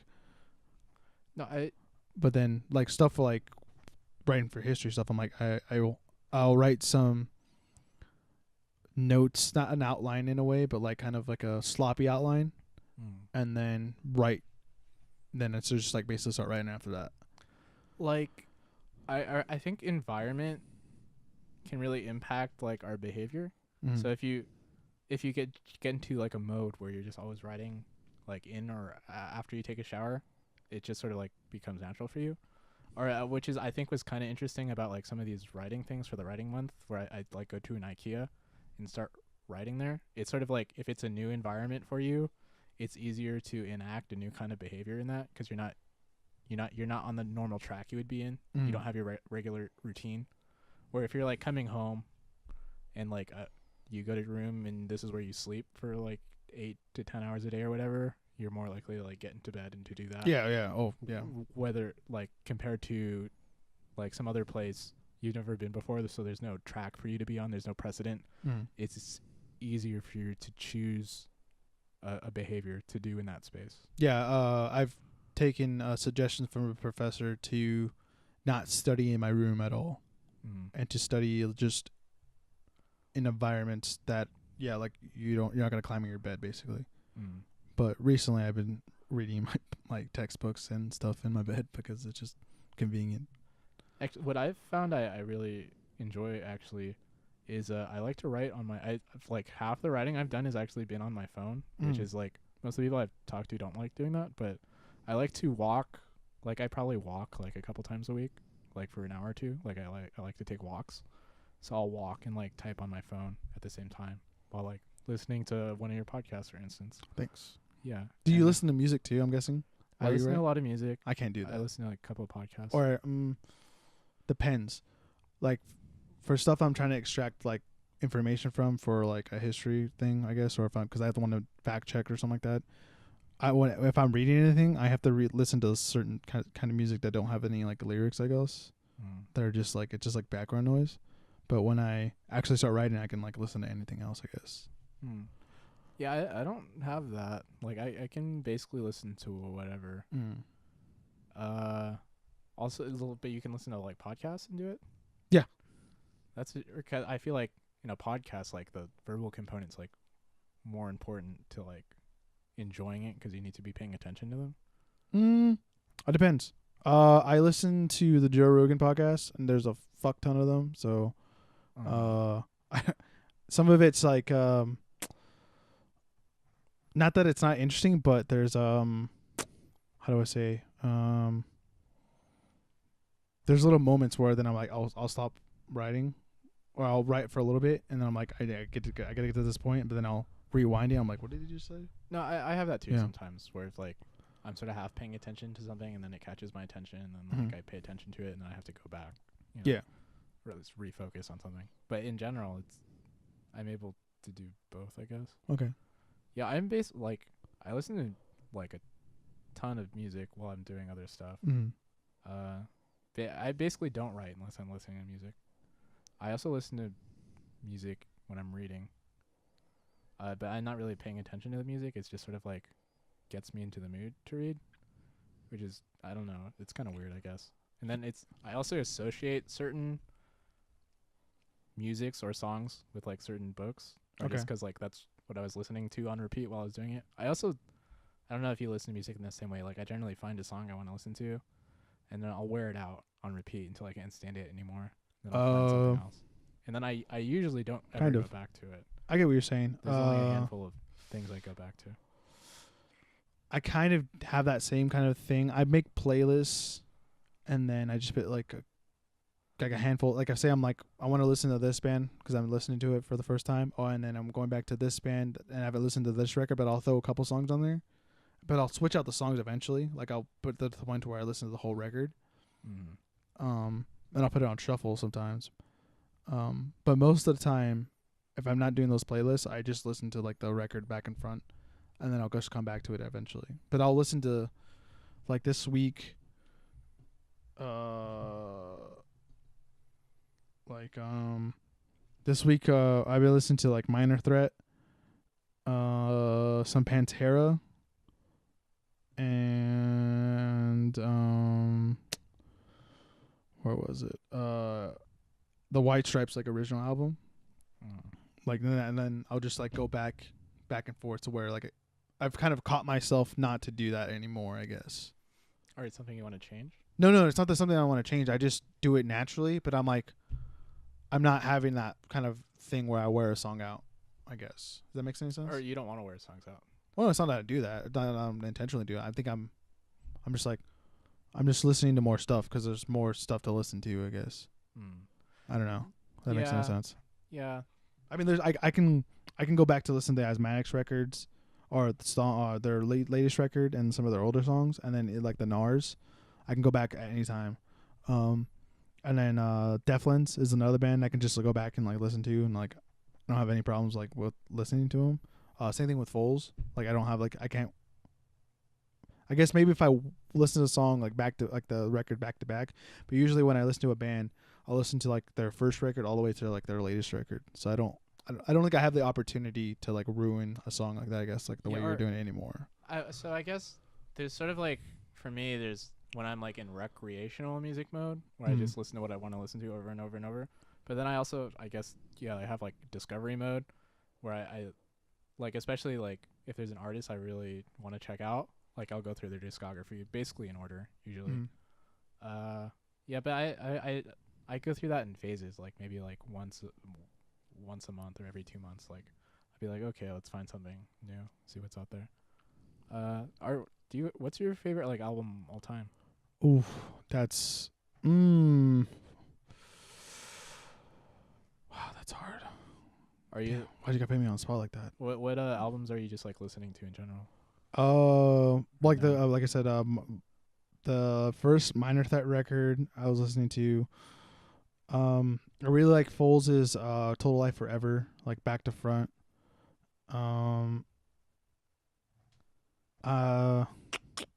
Favorite record, dude. Fuck. I don't know, dude. Like I like a lot of records, but they're not my favorite band. Like Nirvana's Nevermind. That's like, I think one of the best. Great album. Yeah. One of the best records.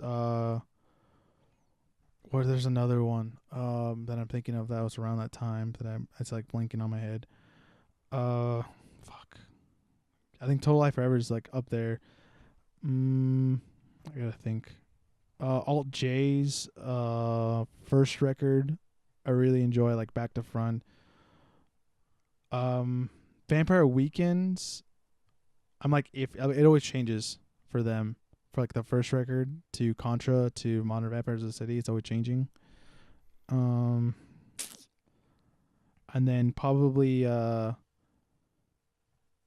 Portugal the Man's recent record I actually really enjoy, like Back to Front. Like I don't, because when I'm thinking right now, I'm looking at like songs off of the record, but I don't like every song off of certain records that are my favorite bands, I guess, or favorite records, I guess. Yeah, I don't know that there's any album where I like every single song on it. Yeah, well, that's what I'm thinking of. Like Nevermind, I can listen. Like I love all those songs.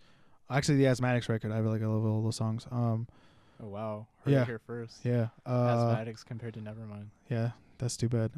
Joseph's not gonna like that. He doesn't like Nirvana? No, he's probably not gonna like. Oh, we suck. You know what I mean? He's always down on himself. I don't know why. Yeah, fuck him. Fuck, I can't even think. Probably like Blink's like Dude Ranch. That's a record I really like enjoying and reading, like listening to Back to Front. But like songs off of that I really like listening to, I guess like I don't know. How about this? How about what's your favorite bands then? For me, it's not necessarily the same thing. Is it not? Okay. Yeah, so I think my favorite band like all time is probably the Rolling Stones. Okay. Or just because like they have so much in their catalog that I like you know. Well, for me, my favorite bands are literally like I like 95% of what they've done. Yeah. For me, that's maybe the Rolling Stones. Or it's probably their later years are pretty bad. It's probably like 75% for the Rolling Stones. But like that's probably like 75% of a person's like output. That's like really good for me. Like I'm maybe kind of picky in that sense. Yeah. Like I consider like a band a pretty good band if I like 3 of their songs. Okay. Yeah. What other bands?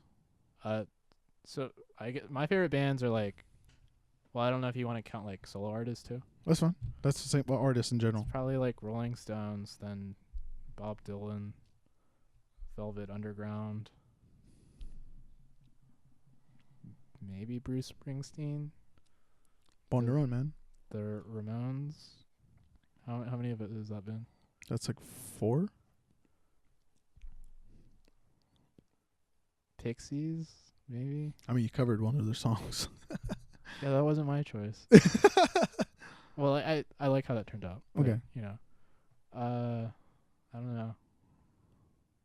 I'll put the Killers on there too. I really like the Killers. Yeah, I've seen them live. They're awesome. But my favorite albums. So I have Weezer's Blue album too. Sorry, shout out. Yeah, Weezer's probably on my list of favorite bands. Also Beach Boys. Do you like Pinkerton? Yeah, I fucking love Pinkerton. I like late Weezer too. No, what I'm saying, I'm just saying, like a lot of people like give a lot of shit to Pinkerton for some reason. People love Pinkerton. I know, but there's still people out there, you know. Yeah, just dicks. Yeah, Beach Boys is my favorite local band. Okay. By the way. Yeah, and then my favorite albums are like, maybe it goes back and forth, but like probably the Clash, London Calling. Actually, Clash, London Calling, I feel like had a big influence on the record we're gonna put out. Okay. I like that record. I feel in a lot of ways it was us trying to do London Calling. So and then I think Born to Run, Ziggy Stardust. Yeah, I think those are my 3 favorite. Then like, I don't know, maybe Nevermind after that. Oh, actually, Mac DeMarco's Salad Days, and then another one. Those 2 records I really love. I'm trying to think of like what else is great. Or it's also would you like, so like basically the album is I Conceive of the Album didn't exist until, I don't know, 1966 or 67 or something.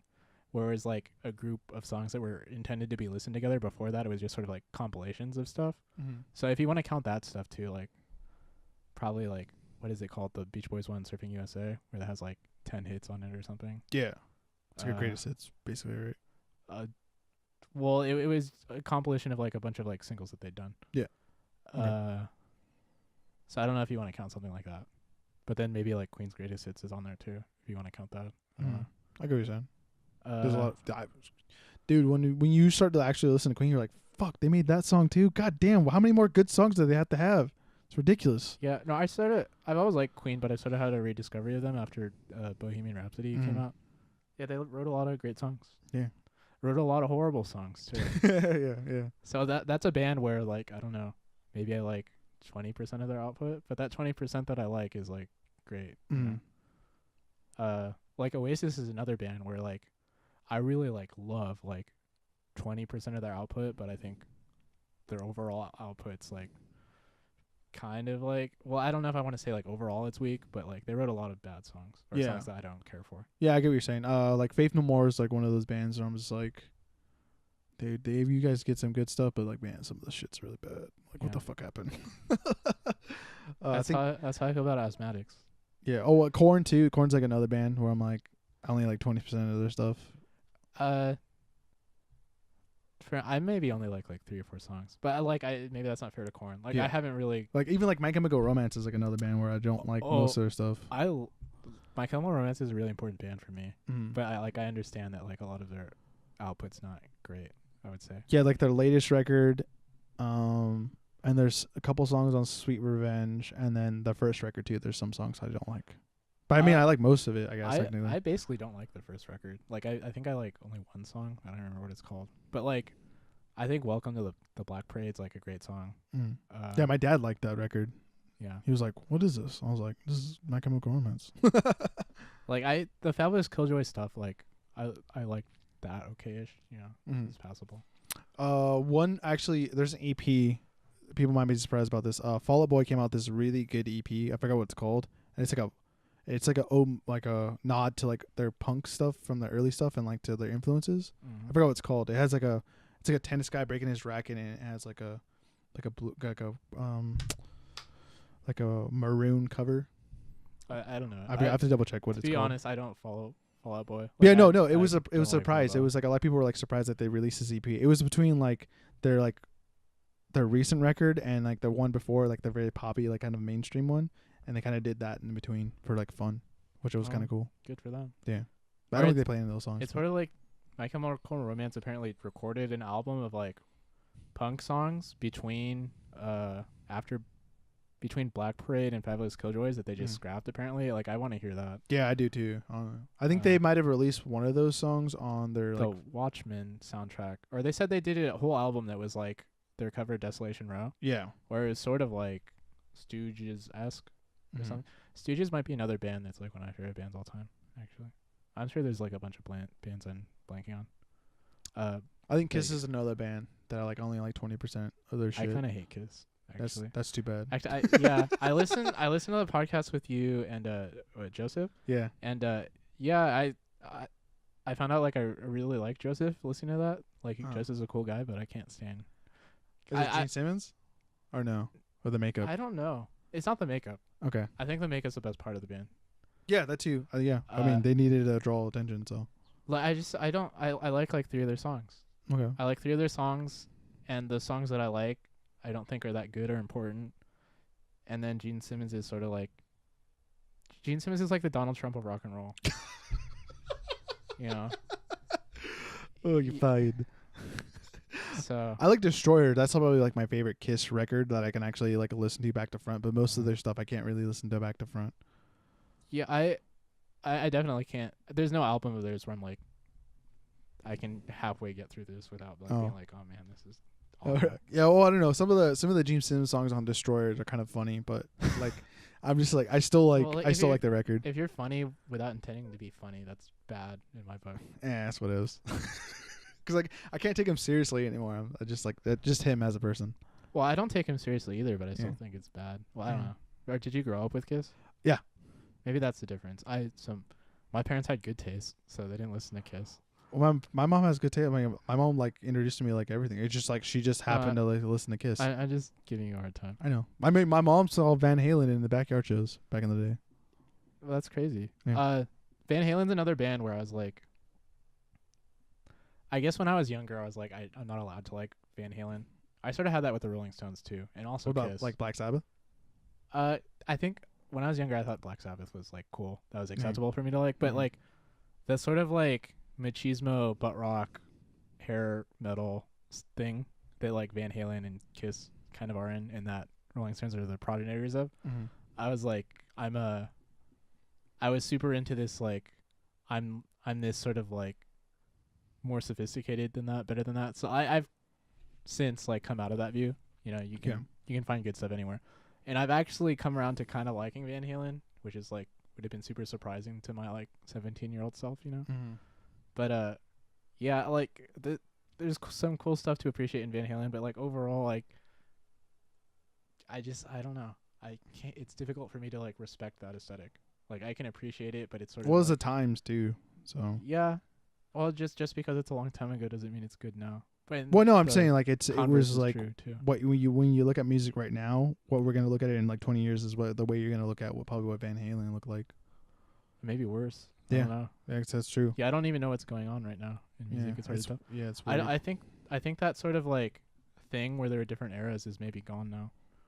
I think it might be in a sense be going back to before record labels had created like a national market where everything was super like regional. They're just regional stars, but now the regions they exist on the internet and are actually spread over the world in small pockets here and there. Yeah, you're also seeing stuff where it don't sound the same at all. And what I mean, like when you listen to 10 songs on a record, none of it seems like it goes together. I think that depends on the band. I think there's still bands that exist where they have. Yeah, but I'm saying like most of like the just in general, I think there's the band that will have like 5 set of songs that'll sound the same, and then 5 songs that just they don't sound the same at all. I think it's because it's not conceptual or concept albums anymore. No one really does that. Are you talking about like rock bands or like pop acts? I think both. Well, I think in the pop case, it's because like the pop artist isn't writing the songs. Yeah. So it's like they bring in like I don't know, 50 or 100 people that are. But even writing like different things. Rock music too, like how can I say like Portugal the Man. If you like listen to them, I don't know if that's rock, but you know that's like an alternative band. But like none of that sounds the same or sounds the same. Well, I like eclecticism. Like I don't know. I don't have a problem with it. I'm just saying it's weird to look at. I guess it's like the different. I think everybody, established acts in particular, usually have a like core sound. They have like an identity still, even if they are trying out different things. Yeah. Or like I think probably the biggest, like negative feedback I've gotten about Grinning Ghosts is they think we're too eclectic. Like we don't have a common enough sound throughout our entire discography, which I get, but at the same time, you know, like I don't want to keep doing the same kind of song over and over. I wouldn't care if someone told me that. I'd be like, that's too bad. Well, I mean, because if your brain processes it that way to make the song like that, why you like then you're gonna like second guess yourself, and then you're gonna change something, and it might not turn out to be what you want. And then later on, when you down the line, when you look at it, you're like, did I really make this song for myself, or did I make it for someone that critiqued me for something like that? I see both sides of it. You know, like I'm gonna keep doing my thing because it's it's what I do and it's what I'm best at doing.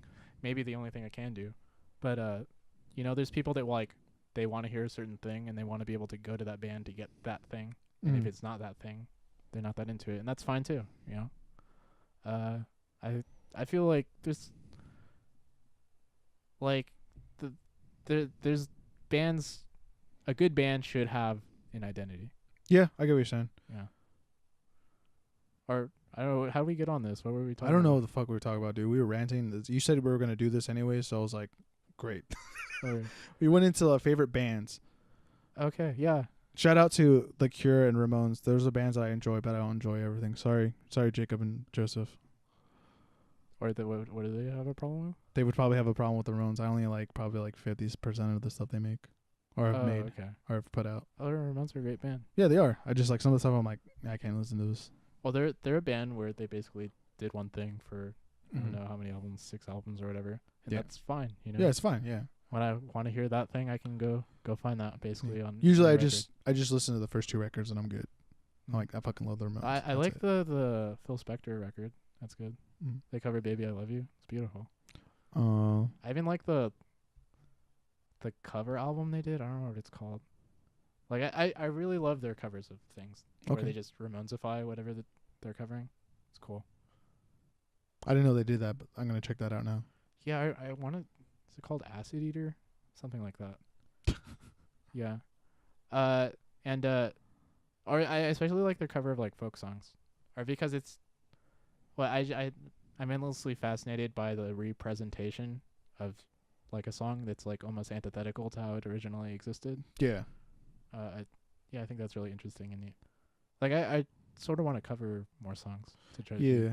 do something in a similar vein. I see why people don't do it like that in that version sometimes, or they try to do it in the original version when they cover something.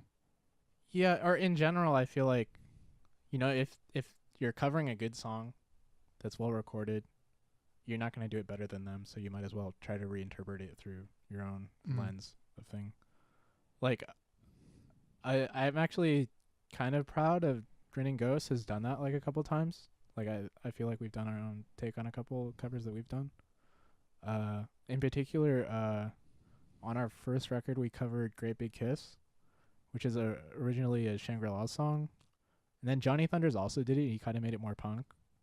And then the version we do, I think it has its own identity. Okay. I think it holds up. It stands up against those other versions too. Damn. Yeah. Get 'em.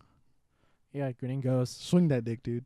Grinning Ghosts cover of a Great Big Kiss. As good as the other versions of it. Dang. I like it. Would you cover anything or just like that was totally out of like the realm of like the genres, I guess? No, yeah, I'm super into that. Like Okay. we did that. Would you do like a Dr. Dre song? Yeah, we've talked. Do you like wrestling? The Vince McMahon theme song. You're gonna do that, We've talked about it, dude. I want to see this. Tell me when you're gonna record it, and I'll go. Okay, well, we'll see if it happens. Okay. I think Thomas is more into doing that too because Thomas loves wrestling. Okay. I'm open to it because I think it's funny. Yeah, well, I mean, no like that, but chance. I'm like, I want to hear your guys' like what you guys do with that. Yeah, it'll probably sound like new metal. It'll probably sound like Korn. I feel like Okay. I feel like that's how Thomas would do it. Okay. But like, yeah, the Minis Yoo-Hoo thing. It's like an old jazz song. Oh, I didn't know that. Do you know that was a cover too? No, I thought that was you. No, that was a cover. I gave you all the credit for that. No, that's what I'm saying. Like, I'm not that great. You should start giving me credit for stuff. Well, I mean, the way you did it was it's pretty interesting. Is it exactly like that? No, or it's like an old jazz song, so it has that like old jazz instrumentation. It's much slower, Mm-hmm. you know. Yeah, but your voice, the way you execute the woohoo, like is that? That's in the song. It's the original version of the song's actually sung by Walt Disney, and I don't know if you've heard his voice in the old cartoons, but No. his Mickey Mouse voice in those early days sort of sounds like a pedophile to me, basically. So it has. You knocked my beanie off right now. It has that ring to that version of the song, I think. Yeah. You gotta find this. So also, records then were like slower RPMs, or because they were like 45s is slower revolutions than like a 33 1/3. So like the original version before it's sped up, which I think is the main version that's out now. That's the like original version. Oh, okay. Yeah, he sounds creepy. You know. So I definitely tried to channel that in my version of the song. So I'm glad you picked up on that and liked it. I did. Alright. Let's get into another song, even though we haven't gone to a song in a while. This is gonna be your solo band, or your solo project that you do. Daryl Blake. No, wait, the first duty of every. Okay. So what is it? I forgot. Okay, well it's Daryl Blake Music Experience for right now. Personal truth. Okay, it's not. Okay, this is Daryl Blake. It's definitely not music experience. Now, if you can't find it within yourself, okay. Well, you know the song. But this is one of my favorite titles I've come across. And I wonder why. I'm glad you told me to put this on the podcast. Yeah, this is how I want to be represented. Okay. In perpetuity. The first duty of Here every we go. songwriter So this is to ask you for your. lyrics I don't know and how to say that again. or song Bonni. the right? first So song. Vietnamese sandwich. It is a guiding principle in which Crab therapeutic sandwich place. that you brought me to place. Now, if you can't Yes. find it within yourself to stand Or up and tell the truth, Soft serve, yeah, or soft shell crab sandwich. But you brought me the blues. Enjoy. Yeah, that's my email too. This Really? song is super emo. Yeah. Okay. Enjoy.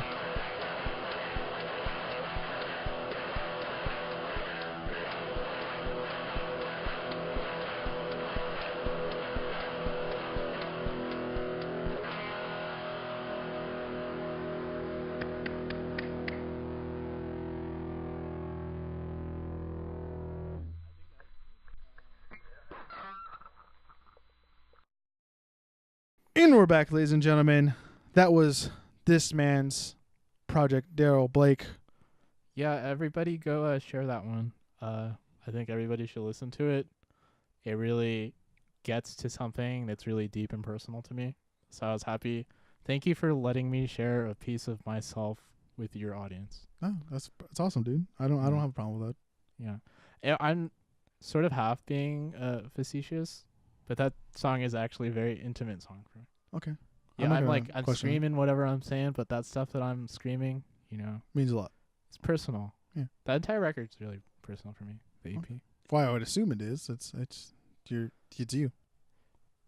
Well, yes and yes. Okay. Like, or that one in particular, it was just more about me like working through this like emotional stuff. I feel like a lot of, especially the Grinning Ghosts songs, Mm.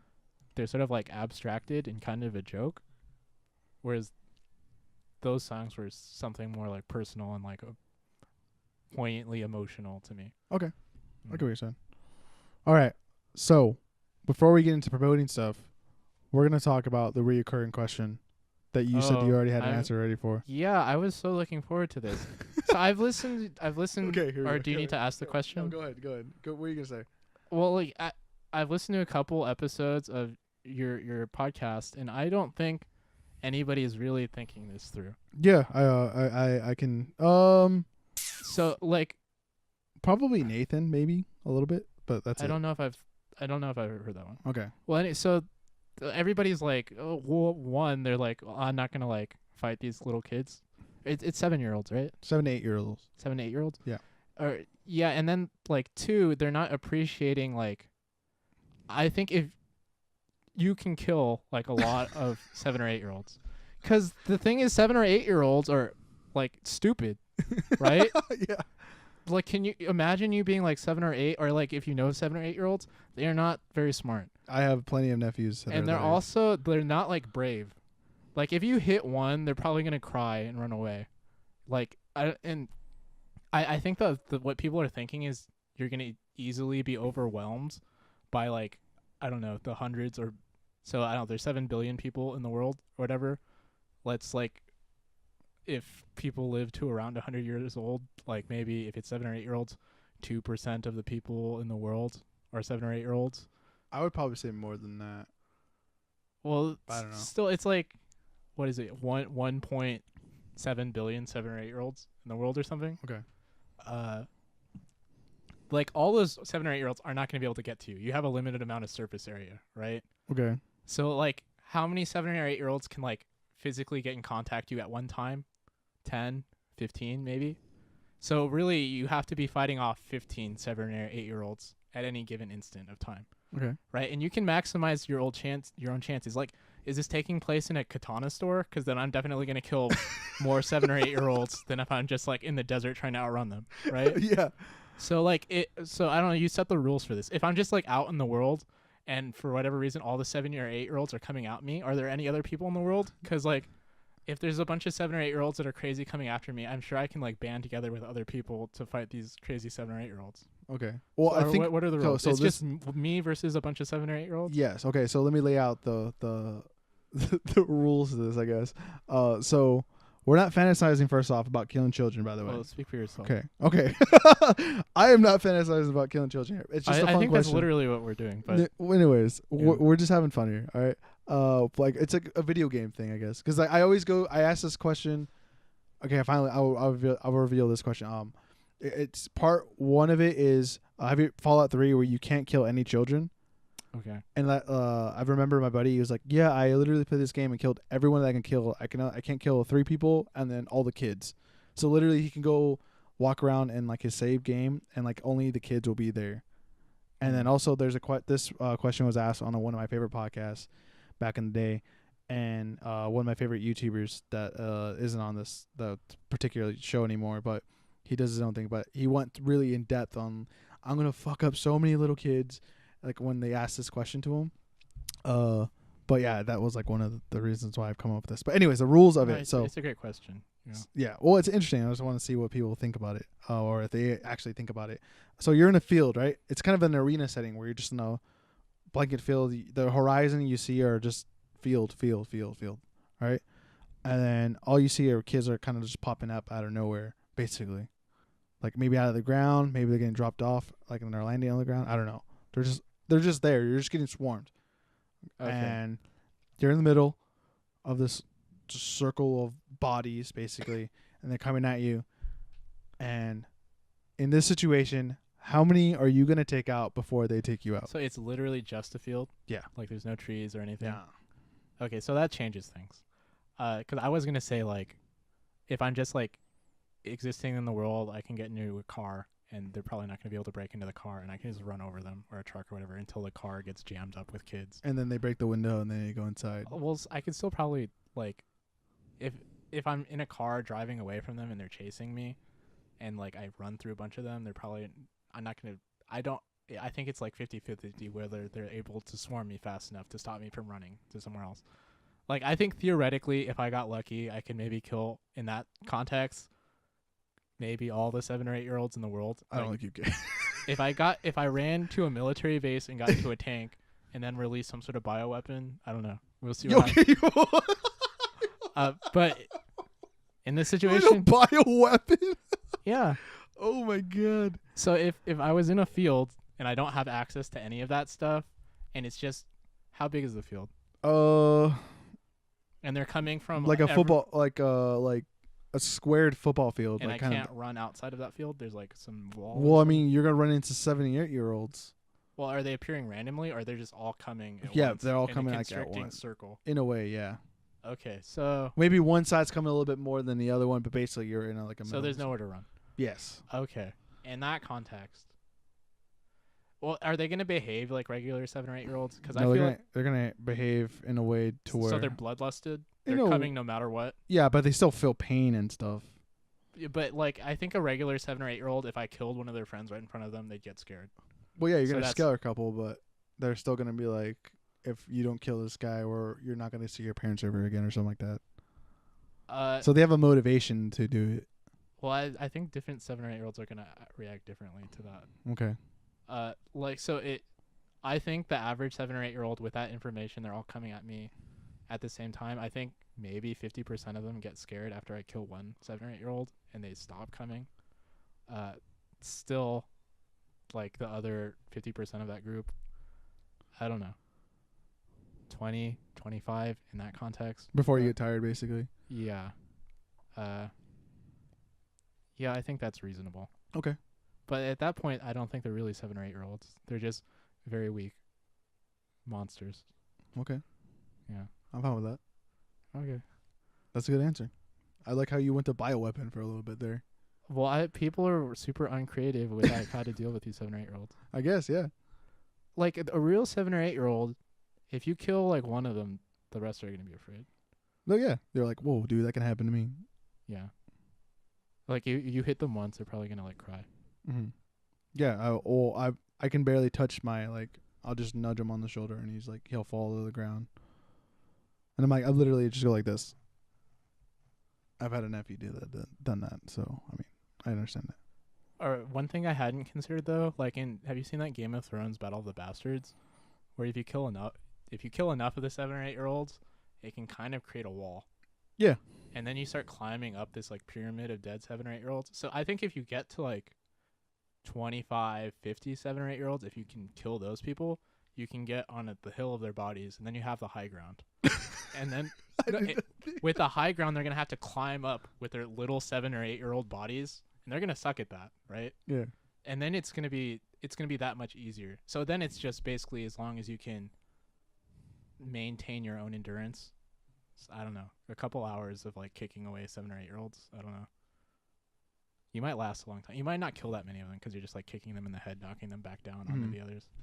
But I mean, if you make a pile big enough, you're dropping them all, like. Well, yeah. Also, if you get on a pile and you actually have a pile, it's like this is the other argument where there's a limit amount of physical surface area where they can attack you. That's even going to be more restricted on top of the pile, and then they're going to be like, if they just keep coming all the time, they're going to start falling on each other and like trampling each other. So you might get a lot more that way. Yeah. So actually, I'm coming back on this. I think it's much more than 20 or 25. So 50 or something? I think if you can get to 50, you can just they'll start dying under the weight of the other 7 or 8 year olds that are crawling under them. Okay. So you can, I think if you get to 50, you may be able to get to a really big number. Okay. I've not thought this out, but you've really taken this to a different level. Thank you. I just want the internet to know that I think I can kill a lot of 7 or 8 year olds. Theoretically, not actually. Yes. Okay. Let's get into promoting, young man. Into what? To promoting. Oh yeah. Okay. Let's so this the floor is yours. You can promote anything you want to. Okay. Obviously, we covered some stuff, but and then any shout outs too as well. There's the liner notes book. What is this? You can ask me for a copy in person. I usually have one on me, or you can get it on Amazon. Please review it on Amazon, even if you haven't read it or got it, because I learned that I need to get 50 reviews to even get like put into the algorithm. Oh, okay. Which I don't have 50 reviews, so I need to get that number. I'll do that as soon as I'm done reading Oh, this. thank you. Or do it before you finish reading it. Just No, I'll be done with this. give it 5 stars. What you do. No, yeah, even if you haven't read it, you want to give it 1 star, 5 stars, whatever. Yeah, I just want those reviews. Okay. So there's that. Grinning Ghosts has 3 EPs recently released, like in the last couple of months. You can get that on Spotify, iTunes. I believe it's on YouTube. It's on Bandcamp. We might be putting out another 10 songs in December. I don't know, maybe or not. December surprise, we'll see. And then the whole like 30 song album should be coming in like a month or 2 maybe. I think Grinning Ghosts is playing a show this Friday in Santa Ana with NARS. This one won't come out until the week after that. Okay, well you guys missed that show. And you also missed a show with Aqua Dolls in Las Vegas. And I think we're playing another show in December that I don't remember because it's too far away. Okay. Yeah, but you can look up all that stuff on Grinning Ghosts social media. My solo thing, I have the 1 EP out on all those platforms I mentioned before, and also my record should be done in like a week or 2. I'm not sure when I'm gonna put that out, to be honest. So we'll see what happens with that, but keep your ears peeled. And I want to put out that chapbook of poetry maybe in a month or something. Awesome. Yeah, and then you can follow me on Instagram, D.W.Blake, or Twitter. I'm not really on Facebook. Then I post like poems and pictures on that stuff too. Yeah, I've seen it. Yeah. Some of the stuff. I think. And then your stories are pretty funny with recently with the writing stuff. Well, I try. Thank you for that. I put a lot of thought into those stories. Actually, no, I'm joking. Well, I think Michael's putting on a show. Or actually, if this is not coming out till later, I think it's after that too. Okay. Yeah, and you should check out all my friends' bands too. Asthmatics, Melted, Jurassic Shark, Moonfuzz, 3LH, Aqua Dolls. It's a lot. The children's music thing I was in, Iggy Pop. Oh, that's right. Yeah, I forgot about that. Yeah. Yeah, that's on, I think, Spotify. I also think it has a Bandcamp. And there's a lot of great stuff out there. Any shout outs to any specific person? Jorge. Jorge, I'm sorry if I was mean to you on this. Like, I meant it in tenderness, a spirit of friendship. But also I want to fight you. No, like I think so. Jorge, I'm challenging you to a contest of physical strength. I want to fight Jorge, and we're gonna see who is the superior warrior. Are you guys gonna wear glasses? Can you guys take your glasses We off can take before our we do it? glasses off. Yeah, I didn't need to break these. Like, Yeah, that's what I'm saying. That's what I'm worried about. Like I felt like, oh god, don't break I it. think Michael's probably gonna organize and promote this. We'll sell tickets. There's a lot of money in this for you and for me. We should do it. There can maybe be mud or some other kind of lubricant. I think it'll be a lot of fun and will settle a lot of questions and animosity. You heard it here first, ladies and gentlemen. Yeah. And we should also play a show together. Jorge. Is that it? Yeah, Or I a want to satire? Or I want to play a show with no, not Sad Tired. Okay. I hate Sad Tired. Yeah, well, I'm down to play with Azmatics while we wrestle at the same time. Is Okay. what I'm saying. All right. Okay. Oh, Yeah. Joynoise too. I want to wrestle Jeff. So a triple threat match: Jeff, Jorge, and me. There may or may not be mud. Let's have Tom ref this. Nah. No. He's gonna cheat. Oh. It's not fair. I don't know who would be good to be a referee. I don't know, I'll think of somebody. Send in your suggestions, please. To what's your do you have an email for this? You could just DM Above Ground Music. Yeah, DM Above Ground Music On with your Instagram. suggestions for who should rep this and whether or not there's a venue to do it at, and forward those to me. We'll make it happen. Any more shoutouts? I'm sure there are. Like, shout out to your shirt. I like that. Avengers. I kind of wore this because of you, Oh, thank you. because of the cover and everything. Yeah, we didn't talk at all about superheroes. Maybe we could do this after we play the last song, and then we're good. Or we can do it now too. Or we could do it. No, this part is just promoting stuff. Oh, okay. Yeah. I'm sure there's more things to promote. Okay. Is it anything off the top of your head you can think? I just saw this movie called Crimes and Misdemeanors. Pretty good. I recommend people check that out. Okay. What else did I see? I saw Wreck-It Ralph too. That was okay. Like, you see that if you want to. Crimes for Grindelwald, not great. Don't see that one. I liked it.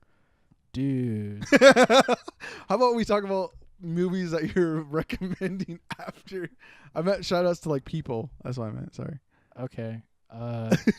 Isaac Newton, you're a great man. Okay. Who else do I like? I like Socrates a lot. He didn't know too much until he did. Or people thought he did. Then they killed him. But he's a rad dude. People should check out Socrates. I don't know. Anybody else? Who else am I really into? No, I think that's it. That's it? Rolling Stones. Beatles. Guys, check out the Beatles. Okay. Yeah. Is that it?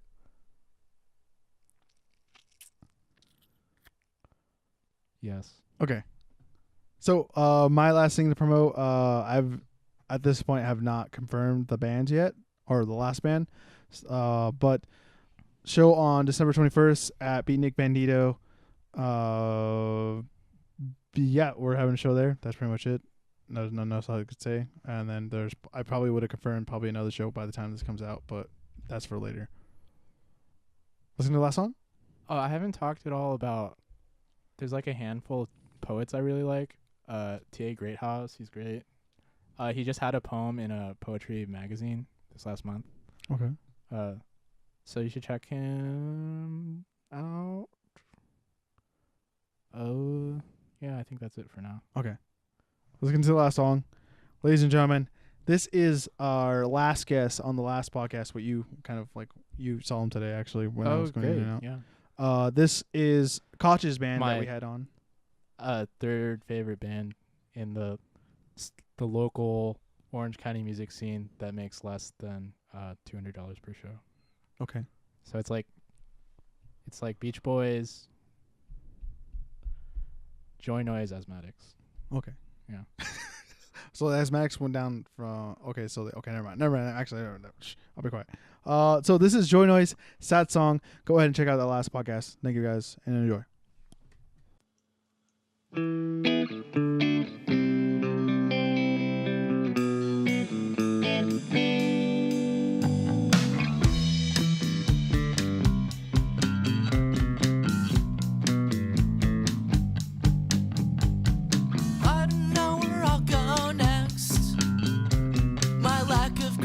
leaves me perplexed.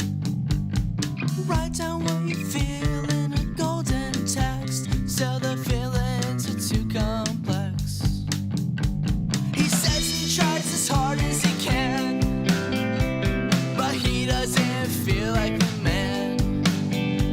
He's still a boy without a plan, but he'll grow up as soon as he can.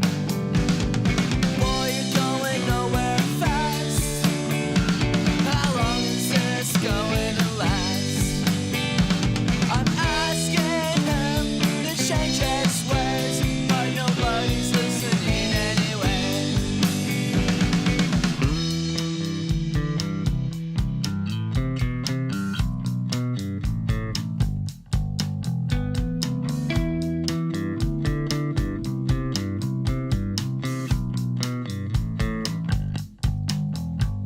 A broken record, I refuse to change, no matter how much the needle's pain. There's something inside keeping it strange, and you think nobody sees your face. He says that he doesn't care. You see it in his vacant stare. One day he'll explode bigger than a solar flare, but until then, he sits there. Boy, you're going nowhere fast. How long is this going to last? I'm asking him to change his ways, but nobody's listening anyway.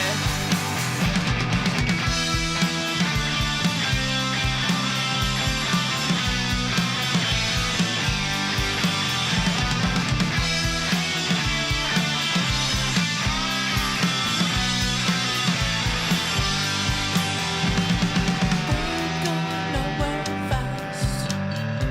How long is this going to last? I'm asking him to change his ways, but nobody's listening anyway. Boy, you're going nowhere fast. How long is this going to last? I'm asking him to change his ways, but nobody's listening anyway. Boy, you're going nowhere fast. How long is this going to last? I'm asking him to change his ways, but nobody's listening anyway.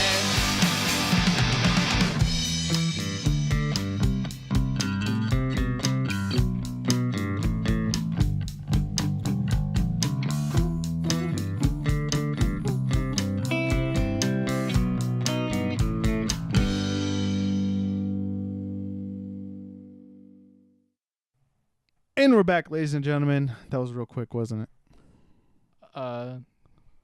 Define quick. I don't know if we have like a really sophisticated understanding of time. Okay.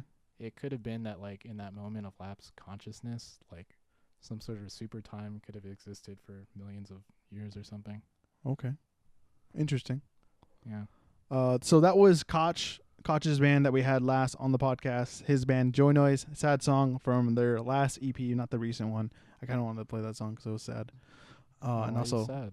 no, it's never, because there was a context to the last podcast that he brought it up about sad Oh. song. So I was like, oh, I should play it to shout out. Okay. And then you recorded that right before this one, right? Yes. Yes. How long have you been podcasting for? Are you okay? Do you need a break? Me? No, I'm fine, dude. I can do this all day. Okay. Let's do it all day. I got food before this because I don't eat until 1 o'clock, and I had to eat around like 12:30 to make sure I ate something. Okay. So I had like energy, I guess. That makes sense. And then I ate something so to make sure I'm fine. But I won't eat for like another hour, I think. I ate before this too.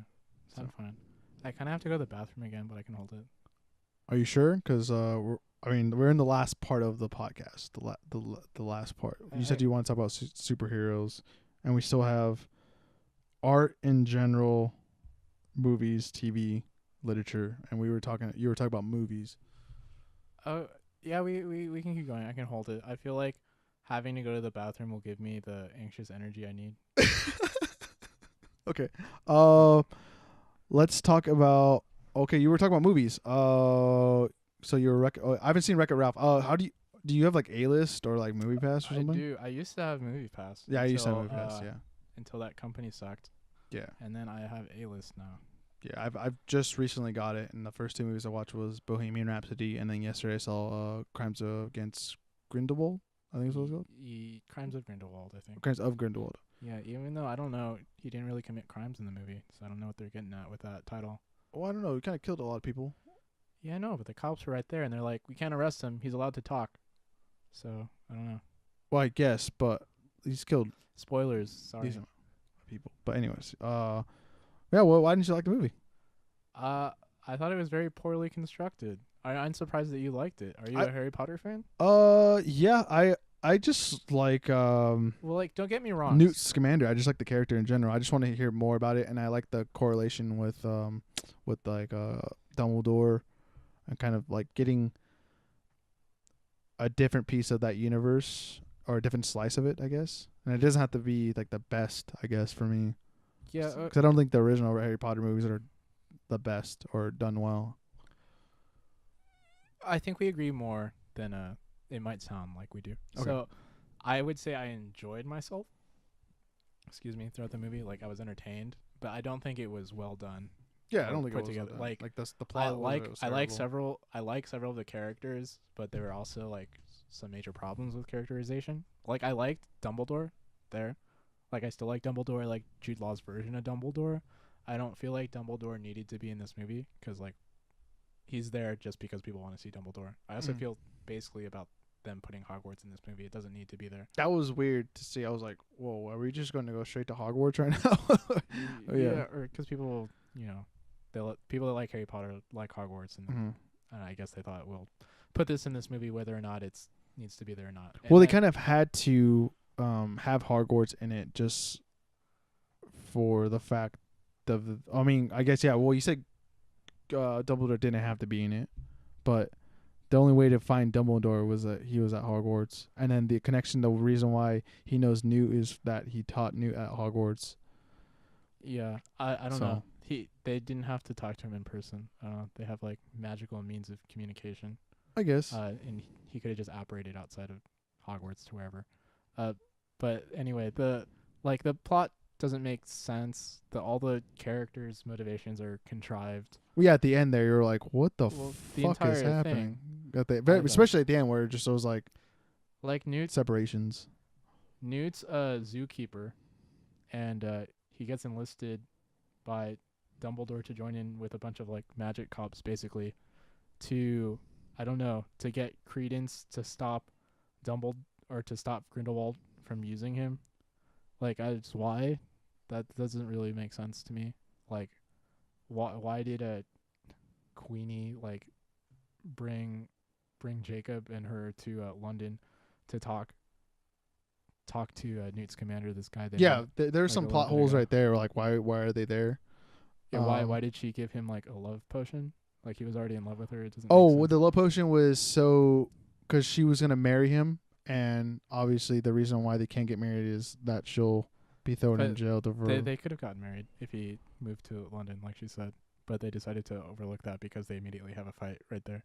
I guess I don't know. It doesn't make any sense, and it doesn't make any sense that she's gonna join with Grindelwald because he kills Muggles and hates Muggles, even though she's in love with a Muggle, and that's the whole reason why she wants to do this. That makes no sense. Well, they might be setting up some sort of like Imperious curse situation, but it's still like contrived. Also, it's like weird because they kind of like break up right there too. Yeah, which negates her reason for wanting to do this in the first place. But the worst thing was the baby swapping thing. Oh, I was like, what? So they take a break in the middle of like, I don't know, the scene right before the climax of the movie. Yeah. To explain this stupid contrivance that doesn't really make any sense. So she's being annoyed by this baby on the boat that I guess was the Titanic. And she decides, I can't stand this baby anymore. I'm going to swap it with another person's baby. And the person that's been taking care of the baby is not going to notice. Yeah. And more than that, the baby that was down the hall that she swapped it with is also secretly Dumbledore's never mention brother. Yeah. It doesn't. Spoiler alert. Spoiler alert. It Uh-oh. doesn't make any sense. Wait. We might have a problem. What's that? We might have to go to audio only now. I don't know how long that's been going. My memory card already filled up. Okay. Just put a picture of me. Yeah, we'll just do that for right now. Yeah, that's I'll be fine. like, all right, we'll take a picture of me like in funny poses, and you can put like a couple of them in. Switch it up so they have that visual. I think we could just do I could just do a screenshot of like, Okay. we're fine. We don't have to do the funny poses if you don't. I'm ready to do the funny poses if you want to. So I think we're good. I'm just letting you know I'm prepared to do that. I think we're fine. But it just, from now on, we're going to have like, I guess, I don't know when it started to do that, but for a while now. So, but anyways, sorry, go ahead. Oh, I don't know what was it talking about. We were talking about the plot and how the baby switched, and it's actually Dumbledore's No, it's just brother. yeah, it's stupid. Even if it all turns out to be a big lie, it's stupid. Well, it makes sense that why Dumbledore was like wanting to get him, I guess. Does it? It makes sense. Not really. Because who knows what that connection is technically? Like, why is he so powerful? And it makes Why was his brother on a ship to America? well, that's what probably we're going to find out. Maybe that's why. What did Dumbledore? Dumbledore didn't send Newt there to kill him. He told him to capture him. Find him so he can't be manipulated by Grindelwald. Well, yeah, obviously, but then also you look at the way maybe Dumbledore wanted to explain to Credence like his past and stuff correctly, to where. But I think it was also easy for Dumbledore just to go there and do it himself. But who knows what that is? Like maybe like No, he's busy teaching classes at Hogwarts. But that also it's stupid. Why would he send Newt? Or his explanation for sending Newt is Newt's a special person because he doesn't want power. Well, maybe he should send somebody that's not too shy to talk to people. well also he can't fight Grindelwald because of the blood pact too. Yeah, I know, but there's a lot of people in the wizarding world. Why do you pick Newt? I think because Newt's a zookeeper. Newt's pretty clever though with the way he works with his animals though. I'm sure he's not the best suited person to have gone on this mission. Yeah, but he's done a decent job. Did he? I mean, at the end, he got. I don't know. I mean- Grindelwald got Credence, killed a bunch of people, got away. Did he do anything he was supposed to do? I guess. I guess he got the little necklace, but he wasn't asked to do that, right? Well, that's like a way to kind of come back with a failed mission, unfortunately. Yeah, no, I think the entire thing is silly. Yeah, it is. It's why I like it. I mean, like Okay. a lot of people like the Fast and Furious movies, but when I watch those, I think they're ridiculous. Well, I guess the difference between you and me is I guess I'm more of a Harry Potter fan. I hold it to a higher standard. I don't think Harry Potter's that good of literature in the first place. No, it's not. But like those books made more sense than what this did. Yeah, The movies made more sense than what this did. This was, I don't know, contrived to say the least. mm-hmm. I don't know. It's a weird take. Yeah, I don't know. So apparently, J.K. Rowling wrote the screenplay and was also the executive producer. And I hate to say it, but it looks like she doesn't know what she's doing. Well, yeah, I can. I think it's another thing where you're trying to make a movie or like a comic book movie, a comic book in a way. Like when I look at the DC stuff recently, but when I look at like that, I feel like maybe like they should have probably put it in someone else's hands and with her kind of influence in a way, but not complete say. But she probably was contracted, or what the way her contract was like written out. It was probably like, oh no, I'm gonna do this my way. Because like Yeah. Robert Kirkman does that too with like The Walking Dead. Does what? He Writes them? writes, yeah, he writes most of that stuff. Well, Cameron just told me like, oh dude, you're out of memory. you want to Sorry. like plug that in or something? No, it's not plugged in. It just if anything we need to close it, but it's fine. Or it's still recording then? No, it's out of memory. Oh, so. No, Okay. it's not gonna. We're not gonna get video at this point. That's what I'm saying. Oh, it's so only, you're still recording the audio? yeah. The audio is good. The audio is all solid over there. Oh, okay. Yeah, sorry. Yeah. So I don't know. Robert Kirkman, I guess, is, I don't know. At least he's either more talented at writing screenplays or he's working with people that are. Yeah. But yeah, she just did a very poor job with like I like the first Fantastic Beasts overall.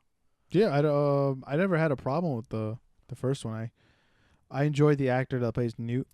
I forgot his name. Eddie Redmayne. Yeah, and then the actress that plays Tina.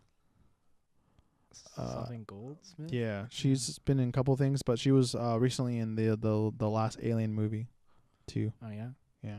She was in something else I saw recently too. Yeah, she's fine in everything I've seen her in. What was that? She has like kids or something. I don't know. But yeah. And then the guy that he's Balls of Fury. That's the that plays Jacob. Oh yeah, I didn't know it was the same person. I like Balls of Fury. Yeah, And I like Jacob's maybe my favorite of these. Like, well, he's characters. the comedy, the relief. comedic relief. Yeah, there's yeah. He's also the entry. He's the Muggle, like the entry point for us to experience the wonder of the Wizarding World. Yeah. So I didn't think that was great. I don't know.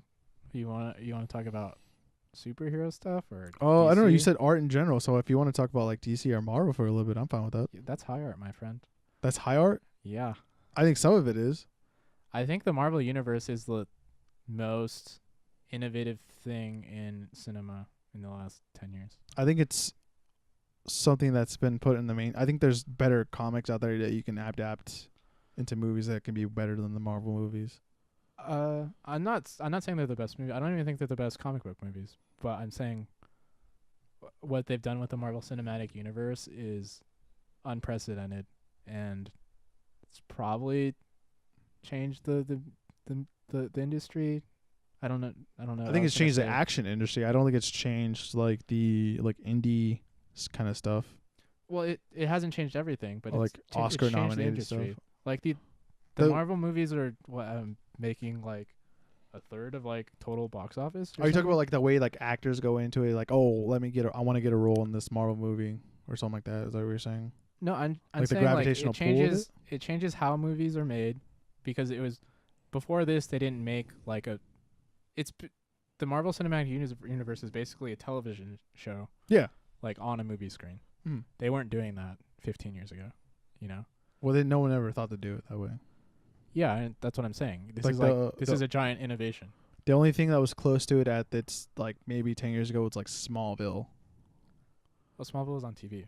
What I'm saying, like the closest thing where you have like a episodic kind of thing where you're watching it as the story progresses. But like obviously on TV, there's nothing like on television. There's nothing been like that. But on like the film format, I guess, or just the visual format, like there's nothing been like, or not visual, anything like that deals with like cinematography, I guess, or like that kind of aspect. There's nothing been like this where it's been episode after episode like this good, I guess, or consistent.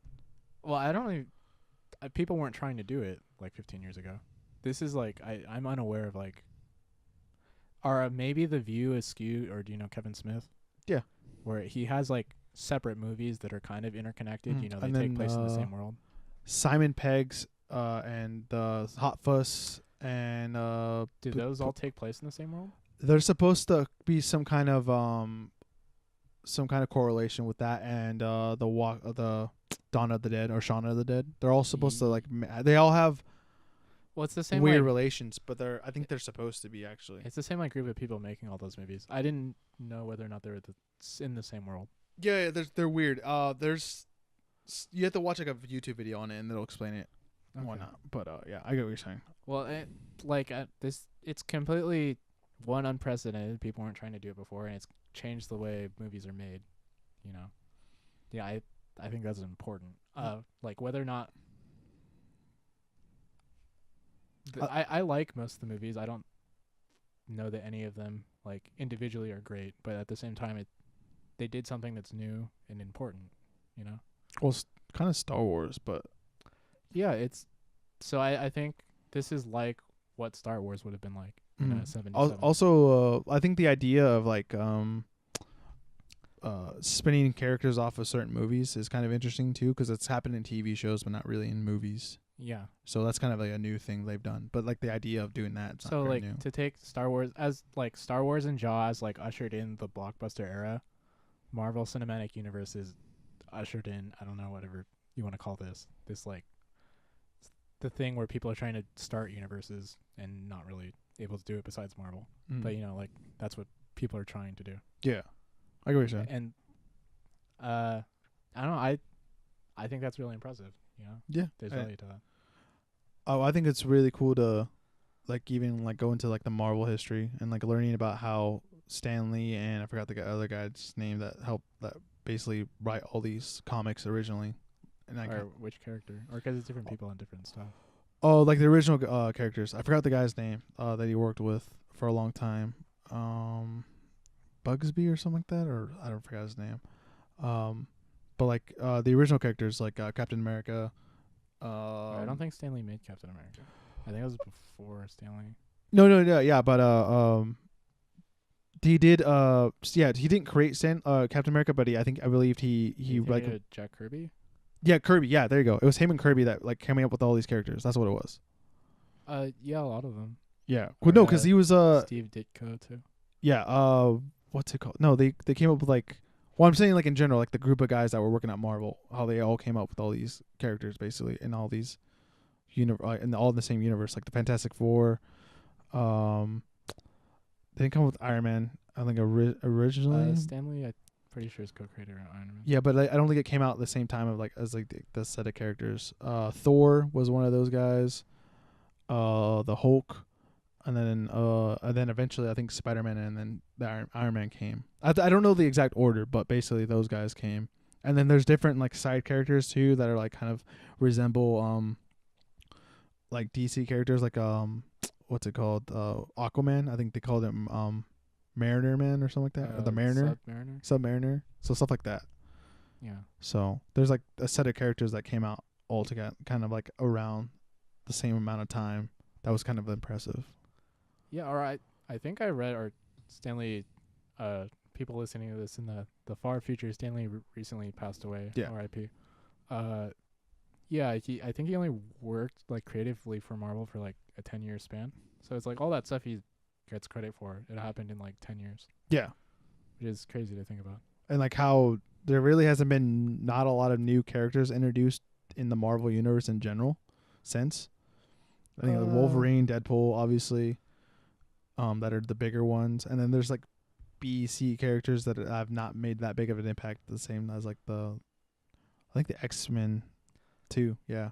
Well, I don't know. I don't read that many comic books, but like the comic books I have read that are sort of recently, there's some new characters in it, but they're not making movies about them. That's what I'm saying. Like they're not making the same kind of impact as like a Deadpool and a Wolverine that were like created in like the 80s. Yeah. Like after the original stage of like what Stanley Kirby, that's what I was thinking of. That kind of created those set of characters. There hasn't been too many. There's been like different storylines that have brought in stuff or brought in characters, but like there hasn't been like a Wolverine or Deadpool besides them, really. Or so like the Infinity War Part 1 that Thanos' henchmen. I don't remember what they're called. Children of Death or something. Yeah. I those are new characters. I think. I don't remember when they came out. It was like 2005 or something. The original set of the Infinity Gauntlet, not the Infinity Gauntlet, like the new. Yeah, the new new cast of characters. Some of those guys were actually into those, were actually in those, but they weren't. They didn't have the as big of roles, I guess.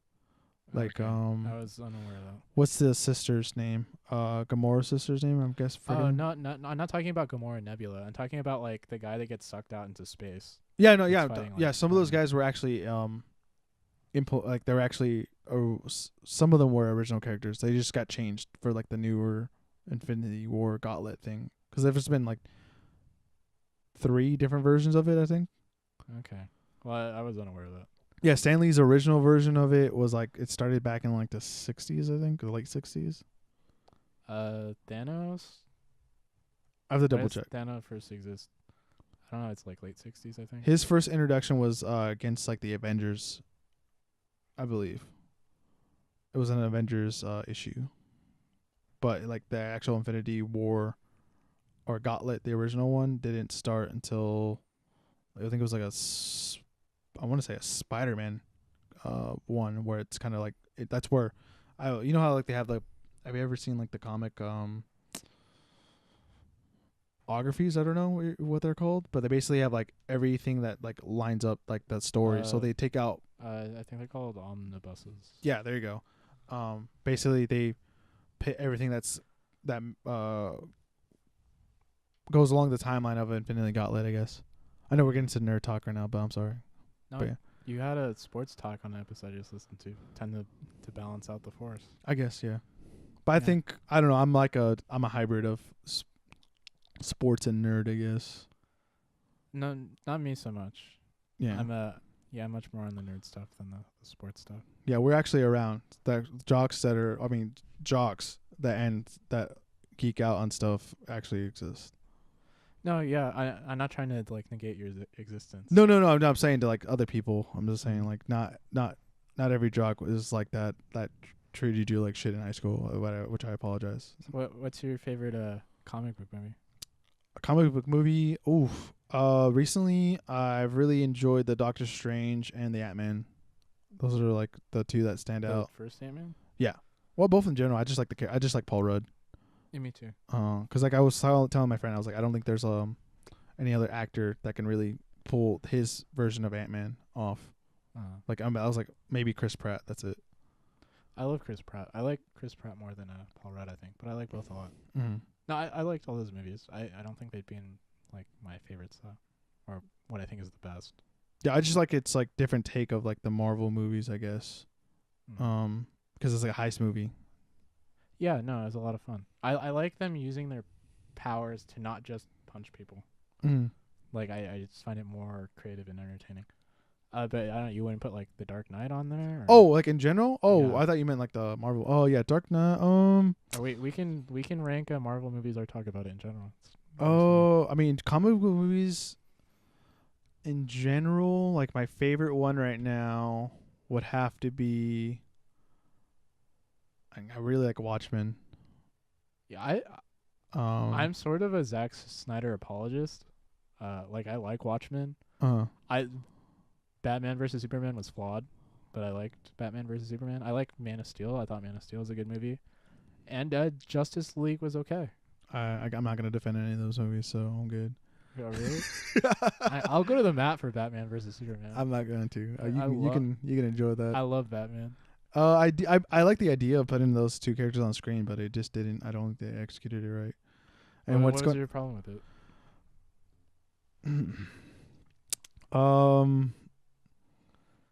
Like I don't know. The problem is like Superman versus Batman. Superman should win every time, but when you add kryptonite into it, it's like, oh, of course, Batman has kryptonite. I mean, I know that's like kind of like a staple, I guess, to the storyline.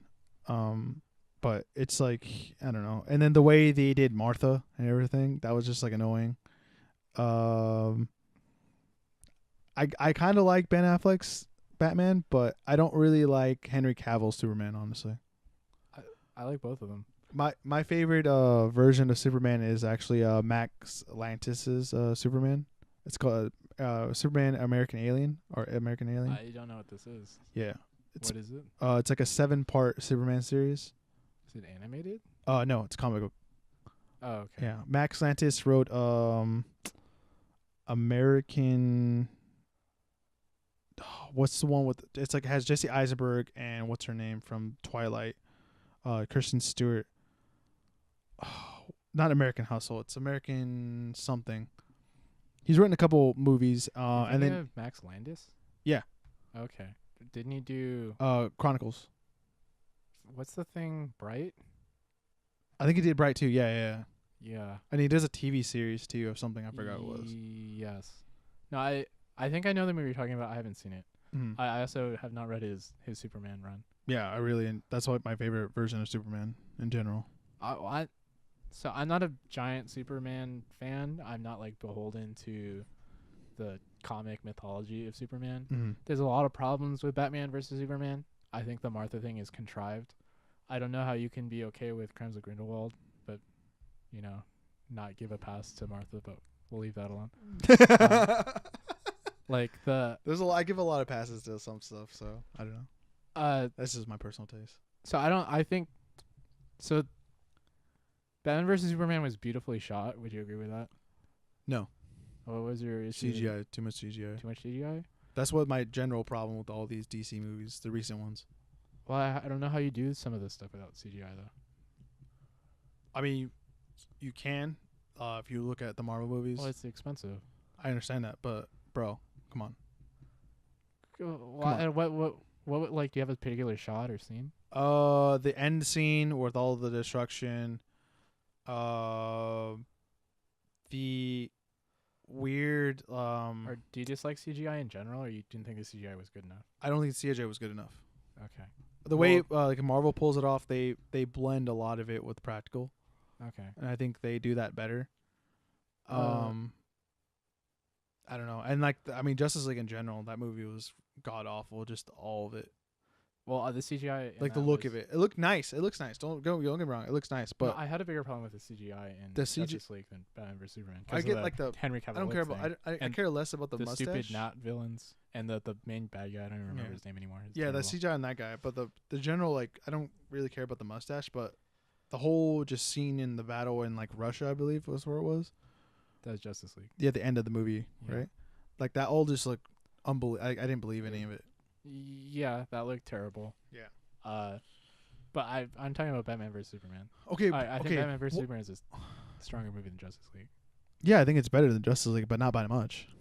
Well, I would say Batman vs Superman is beautifully shot. Like Zack Snyder is good at composing shots. He has a like I like his dark aesthetic, the sort of like weird, broody, teenage, nihilistic aesthetic. Like I'm totally cool with it. I'm willing to roll with it. I sort of like the psychotic, murderous take on Batman. I think that's makes more sense for the character. I definitely like the scene where he breaks, I think it's Martha's mom out. Yeah, I think that that's whole the best fighting scene. That's like the best Batman scene on film. That looks like the best scene in that movie by far. No, it was great. I love that. I also like the introduction of Batman where he's like hidden in this corners, like the cops are like freaking out. Yeah. So I thought all that stuff was great. Like I loved all the Batman parts. I like that version of Superman. I think it's interesting that he's like, I don't know, dealing with what it means to be Superman, like basically be a god in a world of people that misunderstand and don't appreciate him. I think that's interesting. I think that's much more interesting than like the sort of like Christopher Reeve's version of Superman. Yeah. So I'm cool with all that stuff. The biggest problem was basically the plot execution of the Martha thing for me. And if I can get past that, which I can, it's fine. So it's my biggest problems with that movie, I think, are the Martha plot contrivance. I consider that movie at the same level as Revenge of the Sith. It's so comical. I laugh at too much I like of it. Revenge of the Sith too. That sucks. I know it's not I don't like it. I just like I don't think it's like a great movie. I just think it's a funny movie now. Do you like Phantom Menace or Clone Wars more? I like Phantom Menace the most out of the three. Just because of the lightsaber fight, or? No, just the way it looks. I think. Really? Even though for how aged it is. I think the CGI in Phantom Menace is worse than in Revenge. Yeah, it is, but I think the most of the way it. I think the movie looks better, but I just like Phantom Menace more. I don't know why. Okay, well, I can't give you a good. I would have to rewatch them. I can give you good reasons, or give you reasons. But going back to Batman versus Superman, I think Nolan's Batmans look way better. I agree. They're by miles ahead of Batman versus Superman for a movie that came out way later. I like the aesthetic of the Christopher Nolan Batmans. I think overall it's a better shot movie. Yeah. But I also appreciate the Zack Snyder aesthetic. Well, Snyder could have done the same thing and could have darkened everything. Oh, he shouldn't have though, because he has his own style. I understand. And his style's cool. His style is too much. It doesn't look believable. That's my problem. You like Watchmen, right? Watchmen's shot basically the same way. But Watchmen's like alternate history though. It's not like. That's what he was trying to. He was trying to do like this hyper gritty, like realistic version of. Yeah, but like the gritty was like, it didn't translate well in a way. Like when you see CGI in Mad Max, like there's a CGI scene where you see this like guys like it's like pulled forward and you're like, this movie was just fine until I saw that.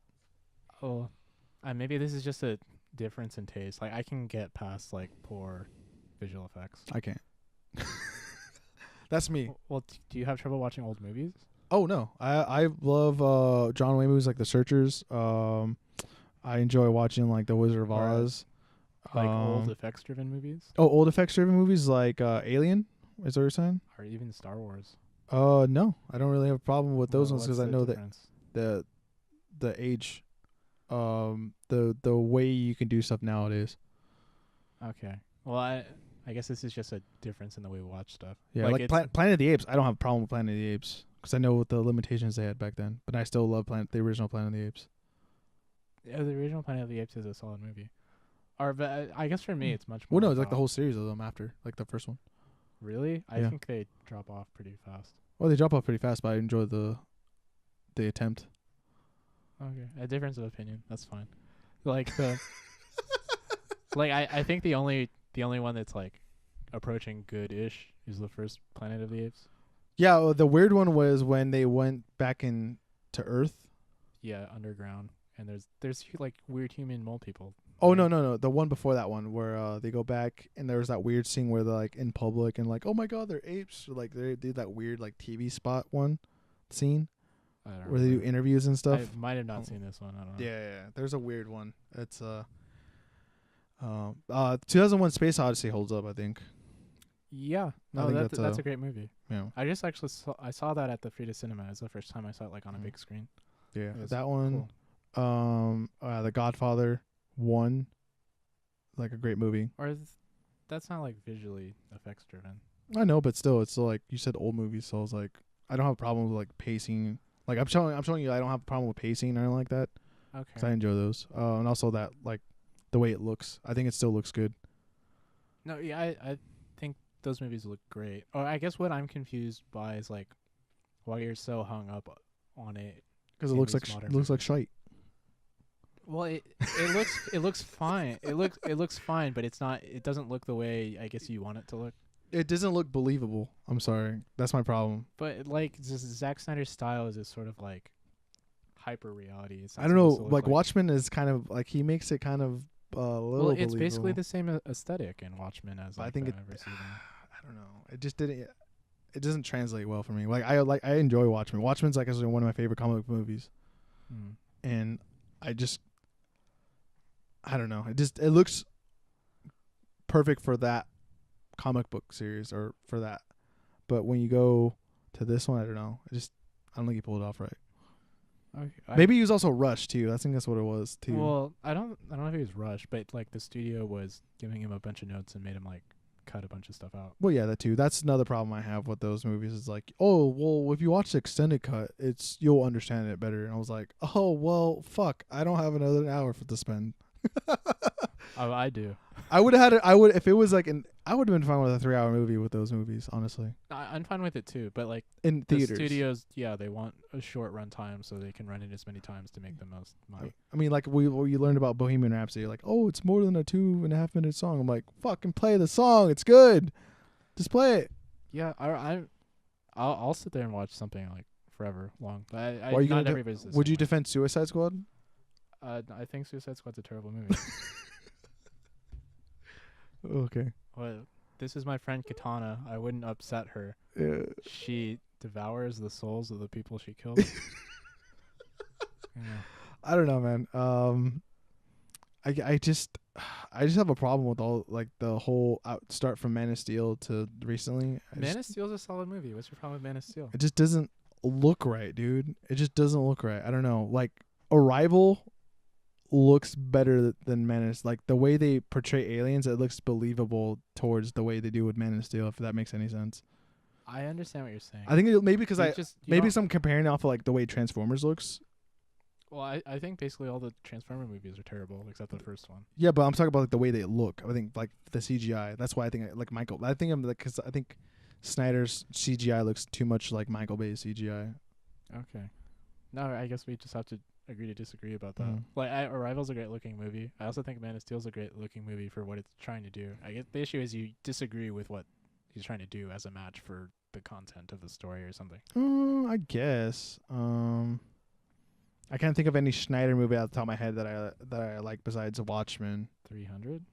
I can appreciate it. I just didn't. It's not like factually all there. Oh, that's not what they're trying to do. I don't care. Okay. Like Because it it's, throws people off. That's what I have a problem with. It throws a lot of people off on like. I the whole think thing. 300's great. Yeah, I don't have a problem with 300. I get what they was trying to do there. I maybe 300's maybe the only Zack Snyder movie like I'll defend that strongly.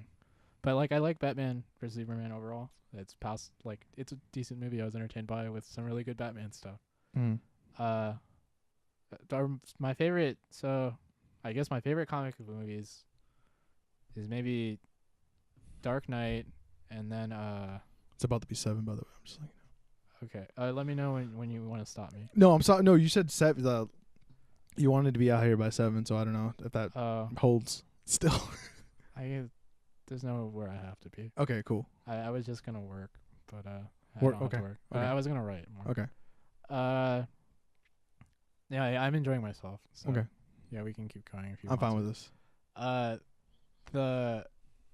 totally lost my train of thought. So Dark Knight, I really like Unbreakable. Or do you know Unbreakable? The M. It's Night Shyamalan movie? yeah. I know what you're talking about. Yeah. Road to Perdition, if you want to count that as a comic book movie. Hmm. Uh, I think the Book of Eli. Is yeah, I think it's. No, wait, no. It's just written by Gary Whitta. Never mind. Are you sure? I thought it was also a comic book. I don't know, because Gary Whitta wrote the script for that. He's the one that wrote Rogue One, as well. What else? Like, I maybe put Infinity War up there too. Yeah, I think Infinity War is great. I think it's top 5 for me. Would Star Wars count Comic book? the No. later ones? 'cause they weren't- have weren't based on comic books. I know, but still, they have a lot of comic books where they implement a lot of they characters. like tie in with comic books. It's a different category for Okay, me. I'm just making sure. Just But, making sure. I don't know. Was that 4 or 5? I think it was 4. I'll also put the second Captain America, Winter Soldier, Okay, maybe Iron Man. I enjoy those. I Yeah. don't know. I don't really like Tony Stark in general. So. Oh, The Incredibles. Does that count? Or it's not a comic book movie, but it's a comic book movie. Is it? It's not based on a comic book, but it's basically the Fantastic Four. I guess. So The Incredibles is like 2 or 3 for me. What about Toy Story then? It's not based on a comic book. It's not about. I don't know, dude. Comic That books. doesn't seem right. I get what you're saying, but just Okay, and then what else? Maybe I love the Fantastic Four, but they're all terrible movies. So just let me put The Incredibles on there. okay. Uh, Is there any like have you heard of I think it's Michael K. Vaughn? I forgot his name. It's something Vaughn. Have you heard of Saga? yeah, I think I've read 6 of the books. Yeah, I was into it, and then I became uninterested. In Oh. Kind of ran too long, I think. Well, I don't. The just story sort of meandered for me, and I didn't care anymore. Yeah. So like, if I had like the next book, I'd read it, but like I haven't got on my way to look for it. Have you read Paper Girl yet? No, I haven't. Oof. Should read Paper Girl. Are you a big Saga fan? Kind of. I just like him in general. Mm. I like the way he did that whole thing because like he didn't want it to turn into a movie or Oh, is that just what he said? adaptation. Yeah, that's why he made a lot of the characters kind of like ridiculous in a way. They can make a movie. They could, but it'd be kind of there's a lot in there. It'd be cool. I meant like it better if it was a movie. I would want to see a live. You know when they do like the Pokemon and they do them in like obviously the Yeah, I'm super excited about the Pokemon movie. It's like I want to see some of those characters, but in like the real life form, like the Prince. oh, the television head. Yeah, the guy? television. I want to see a lot of those people, like how they do, if they would do it. Like I want to see. What's his name? Robot the Fourth. Yeah, something like that. I forgot the actual name, but I want to see them like look real, I guess, or in like the flesh. Yeah, that'd be fun. I'd like that. But yeah, that would be a series I would fucking love, but I don't think they're ever gonna do it because I don't think he wants to do it. So. I'm sure if they gave him enough money, he'd do it. No, I don't think so. I think, and he's pretty well off too, because he's written like the first 2 seasons of Lost too. Oh, really? Yeah. I didn't know that. Well, I don't. I'd be interested in a Saga movie. I sort of have fallen off the Saga bandwagon. I'd rather have it be like a mini series or a series like HBO. I wouldn't want it to be a movie. They would ruin it. I think it'd be like Valerian. Yeah, I totally see where you're coming from. I basically anything that's long form, I'd rather they adapted it into some sort of like premiere television. Like thing. Fantastic Beasts would be a great series. I think like a HBO series. I think basically anything that has like a bunch of information that's not like a small self-contained story would be better as a television show. Like Fantastic Beasts, it seems like she wanted to write a novel and tried to cut it into a screenplay, and it just didn't work. So yeah, I think longer form's more her thing. Yeah, I think it would have been better if like the WB would have buddied up with like HBO to do this. It would have been better. Yeah, they want to make that movie money though. I don't know if movies are more lucrative than TV shows anymore though. To be honest. Like The Walking Dead makes a fuck ton of money, and you got HBO with the Game of Thrones, but they also have several of those shows. Like Walking Dead is, I think, much cheaper to make than like What If Fantastic Beasts. Well, yeah, 'cause would there's be to do. the quality. Like they only need to like really invest in like the zombie kind of look. Yeah, That's or it. to like pull off Fantastic Beasts, they sort of need the movie budget, so maybe that's why they wouldn't do it on television. I guess, yeah, depends. Yeah, the counter to that, I guess, is Game of Thrones, but like Game of Thrones is the only Game of Thrones. Yeah, there's no TV show that really looks that good Yeah, consistently. I think Or- Game of Thrones is or like even close to it. Game of Thrones, there's a lot of workarounds where they wouldn't be able to like do all the like magic stuff that they do in Grindelwald. Like especially in the early seasons, like Tyrion would pass out instead of going into the battle or something, Yeah. or they shoot around things.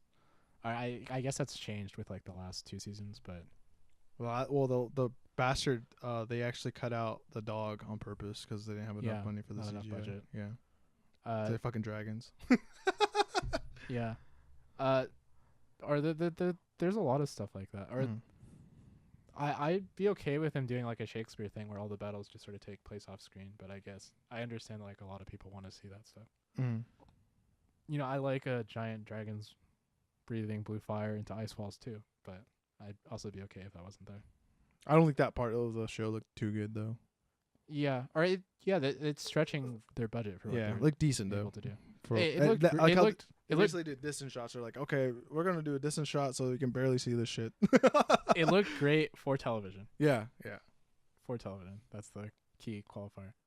But I'm a giant Game of Thrones fan too. Do you know that stuff? Yeah, I'm up to date. They did that teaser trailer and shit. Are you a book reader? Book reader. I'm not gonna fucking waste my time reading that shit. I'm sorry. I I'm a book reader. I don't read fiction a lot. No, I wasted my time reading a Game of Thrones series, A Song of Fire and Ice, 2 times all the way through. I want to read the other stuff connected to it. There's others. Grinning? Yeah, I want to read some of that stuff. I like those stories. You Yeah, know, and they'd like connect in with the backstory of the world and stuff. yeah. That's probably the only stuff I really want to read. He just came out with a book called Fire and Blood. That's like a history of the Targaryen kings. I might pick up. I don't know. I probably don't have time to read it, but Yeah, I only really am interested in history because it's like I feel like that's like I'm obligated to do that because that's what I want to learn. or even fake histories. Not really. I don't really. It's all of everything. I'm basically reading like history books. Honestly, that's what it feels like. Do you like alternative history? Or Game of Thrones is kind of like alternative War of the Roses. I guess. Yeah, What do you fiction. mean alternative history? Give me a definition or an example. Alternative history is like a genre of books where it's like, if this happened another way, this is like what history would have been. Man in a High Castle. Yeah. Like So for people somewhat. that don't know that, it's like Nazis won World War II. And Yeah. Our Axis wins World War II, and what would have happened. I've read a couple books in the past, but nothing recently. I read a book it was like kind of a rip off of the Terminator, in a way, like a long time ago. But I'm more into like the video game aspect of like alternate history, I guess. What is it? What do you mean? Like Wolfenstein. or where it's sort of like, I would say that's like fantasy set in a historical context or something. I think now, yeah. Well, I mean, they kind of have it's kind of pretty well laid out. So, but stuff like that, I guess, or futuristic kind of stuff like Do that. you know Overlord, the movie? Yeah, I haven't watched it yet. I'm not too fond of it, but I will eventually watch it. I didn't like it that much. I was hyped for it, and then it was just sort of whatever. I heard the first scene is the beginning Yeah. of the movie is pretty gnarly, but And other than that, I heard it's like pretty All right. I thought it was sort of by the numbers after the opening. I think I'm gonna text my friend right now if he wants to go watch a movie, or if not, I'm just gonna go by myself. What But, are you gonna see? I don't know yet, man. Whatever he wants to watch. I think Creed came out too. I saw Creed the other day. I haven't watched that one yet, but I have to watch the first one actually. So I don't know if we're gonna watch that. Watch the first one first. Yeah. The first Creed's good. Yeah. The second one's okay, not as good. Yeah, I have it on Blu-ray, so I just haven't got a chance to do it. I've been not busy-ish, but I've been just running around the last 4 days, working and family stuff and just in general, I guess. So it's been kind of hectic. I've been trying to, but yeah. Yeah, the world doesn't stop. Yeah, it does not, dude. Oh my Crazy. god. I feel like I get my dick ripped off like every 15 seconds sometimes. Really, that sounds really painful. Yeah, it sucks. What's going on? No, I'm just busy, dude. It's just I want to I want to enjoy the moment sometimes, but you can't. Getting your dick ripped off's like a extreme way to put that. Yeah. Well, I want to make sure people listen. That's I was like, man, what's happening to you? Oh, so I mean, I don't know. It's just a lot of shit, dude. I mean, Sounds worse than being busy. Is all I'm saying. I guess. I mean, well, that's what it feels like sometimes. Like I'm because every day I try to sit down and play guitar for half an hour or an hour ish. Try to. Then I want to play some video games. Then I want to read for a little bit, and then I have to edit stuff, and then homework, and then there's a TV show or a movie I want to watch, and then I have to see family sometimes. So it's like fuck. Yeah, you just cut out the video games, cut out the family, and you'll find all kinds of time. That's my secret. I guess. For families, I don't know. Family is kind of like an obligation, I guess. No, I'm being facetious. I know. Families are important. Yeah. Video games. I don't only spend an hour or two. No, a lot. Oh, that's a lot of self-control. I can't do that. Yeah. Recently, it's been fuck, dude. I can only take bits of things, and especially with some games that come out where you have to put a lot of time in. It's like fuck. It's impossible. Yeah, or I don't have self-control about that. I guess I'm just if I get into a video game, I'm in it for a month or two, and it's not good.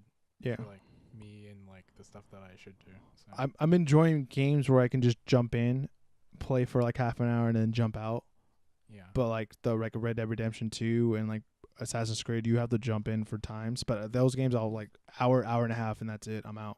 I gotta get the fuck out. Yeah, for me, definitely the video game experience I tend to more go for is the immersive world thing, where it's I want to be in it. Oh fuck, dude! I heard Red Dead Redemption so far. I played. I'm stroking my dick on this stuff so hard. You get really immersed.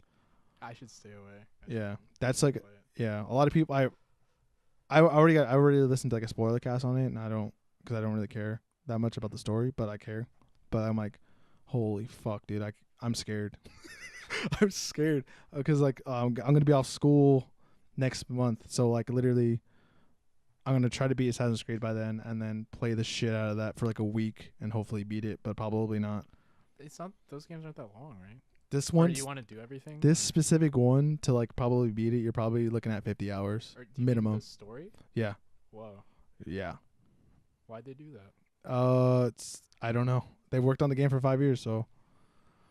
It's crazy. Yeah, they had the writers had 100-hour work weeks or something like that in the beginning of it. I'm into that kind of stuff. Like I said, when I was really or I don't know if that part is in the podcast, but when I was really into video games, I'd want to spend 100 hours in it. Yeah. It's sort of not healthy. Because what I'm really saying is I wanted to not exist in reality, and I wanted to exist in this other alternative reality. Yeah. Was funner and more fulfilling to me. Mm-hmm. I hear a lot of it, you get attached to your horse and shit. I'm like, fuck, man. God damn it. Well, that's what they said in was the game Fable 2. I don't know if you played that. Oh no, this one you do everything with your horse, bro. And then when your horse dies, you got to carry your saddle and go buy a new horse on foot. Also, what's that game called? Something of Darkness, Titans, Colossus, Shadow of the Colossus. Yeah. Are you crying that? I've only watched that game. I've never played it, but okay. Yeah, I've wanted to play that game, but I don't have a PS4, so I'm not gonna get one. They got some horse heartstrings in that one also. Sorry to spoil you. I don't know. I'm good. I'm fine. I don't care about being spoiled. or not at all. on stuff. I'm like, well, okay, cool. What if somebody told you, spoiler, Han Solo died in Force Awakens before you saw it? You would have been, No, I Cool. saw it the night it came out, so I was good. but you would have been bothered if somebody told you. No, because I kind of like wipe my memory before I watch movies like that. Oh, I can't do that.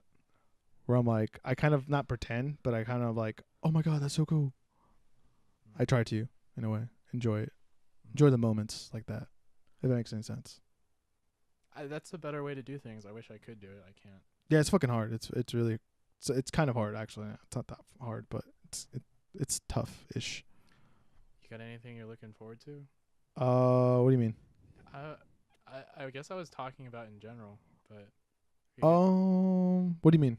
Like in general, as in like stuff that's coming out? movies, video games, your good show you want to go to, Oh, dinner. Foles is a band that's coming out with a record hopefully next year. So I'm kind of excited to see what they're doing, and they're gonna be not separating from their sound, but I've heard things. Movies next year: Infinity War 2, the new Joker movie. I'll probably find a couple movies that'll be like Oscar nominated movies that'll be coming out next year too that I'll probably want to watch. Books, anything. Honestly, I don't read new books more or less all the time. I just read like whatever I find interesting. So I can't really say a book that I want to read. TV shows like Game of Thrones, yeah. I'm really looking forward to Game of Thrones, or I'm like anxious looking forward to Game of Thrones, or because like I thought the last couple seasons have been getting weaker, so I'm sort of worried about what they do. But at the same time, I'm just really invested in the world. So I want to see how it ends. Yeah, me too. You should also throw that Daryl solo album up on the list of anticipated stuff. Grinning Ghosts. I don't. Not that I'm not into. I'm just. From what I've heard from local bands, or like my way of like taking in local band music, is I'll get it when I get it. In a way, I'm not like, not that I'm like not anticipating. I'm like, I'll get it when I get it, dude. Well, I'm just pulling your chain. So I kind of got to go to the bathroom. So Okay. Maybe we'll start wrapping up. Okay, you want to wrap this up right now? Well, I can go like another 20 minutes, but like Or we can just wrap this up. It's fine. I can also pee in this cup. No, let's You're not cool do with that. Let's just wrap it up real quick. Okay. Okay. Next time I'll get my NASA diapers. We can go longer.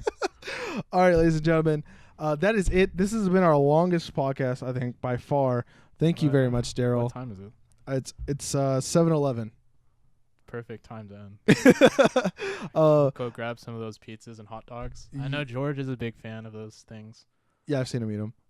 Are you the friend you're talking about is George? I've seen George eat. I think he's eating a 7-Eleven hot dog. No, he loves that stuff. Yeah, I've seen him eat them. Oh, I thought you were saying you're gonna go like meet up with him. Oh no. I was like, man, yeah, I want to go. No, I don't hang out with George like that, unfortunately. Oh, who does? George. I wish I was in that select circle. Oh, I'm sort of embarrassed how much I talked about him in this. why? It implies that he's an important person to me. Oh, okay. Yeah, Mm. and that's an incorrect implication. Unfortunately, maybe after this. No, Maybe after this maybe you'll set it. After fortunately. the fight and I don't know. everything, you'll make up. Okay, well, we'll see what happens. Okay.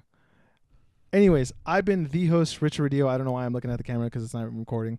I've been joined by this young man, Daryl W. Blake, or D.W. Blake. If you haven't already, please consider liking the video.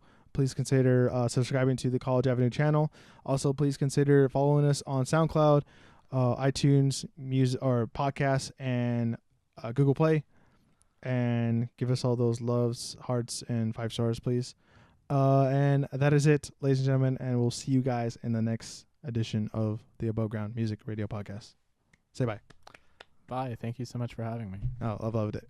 It's a wonderful talk. Yes, it has been. Should Thank you. do this once a week. Once a week, me and you. I'm joking.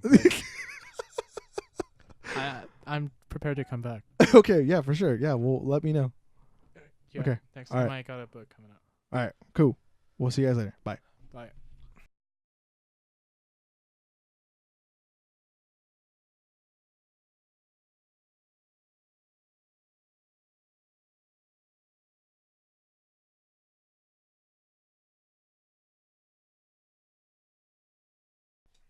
Do you play video games at all?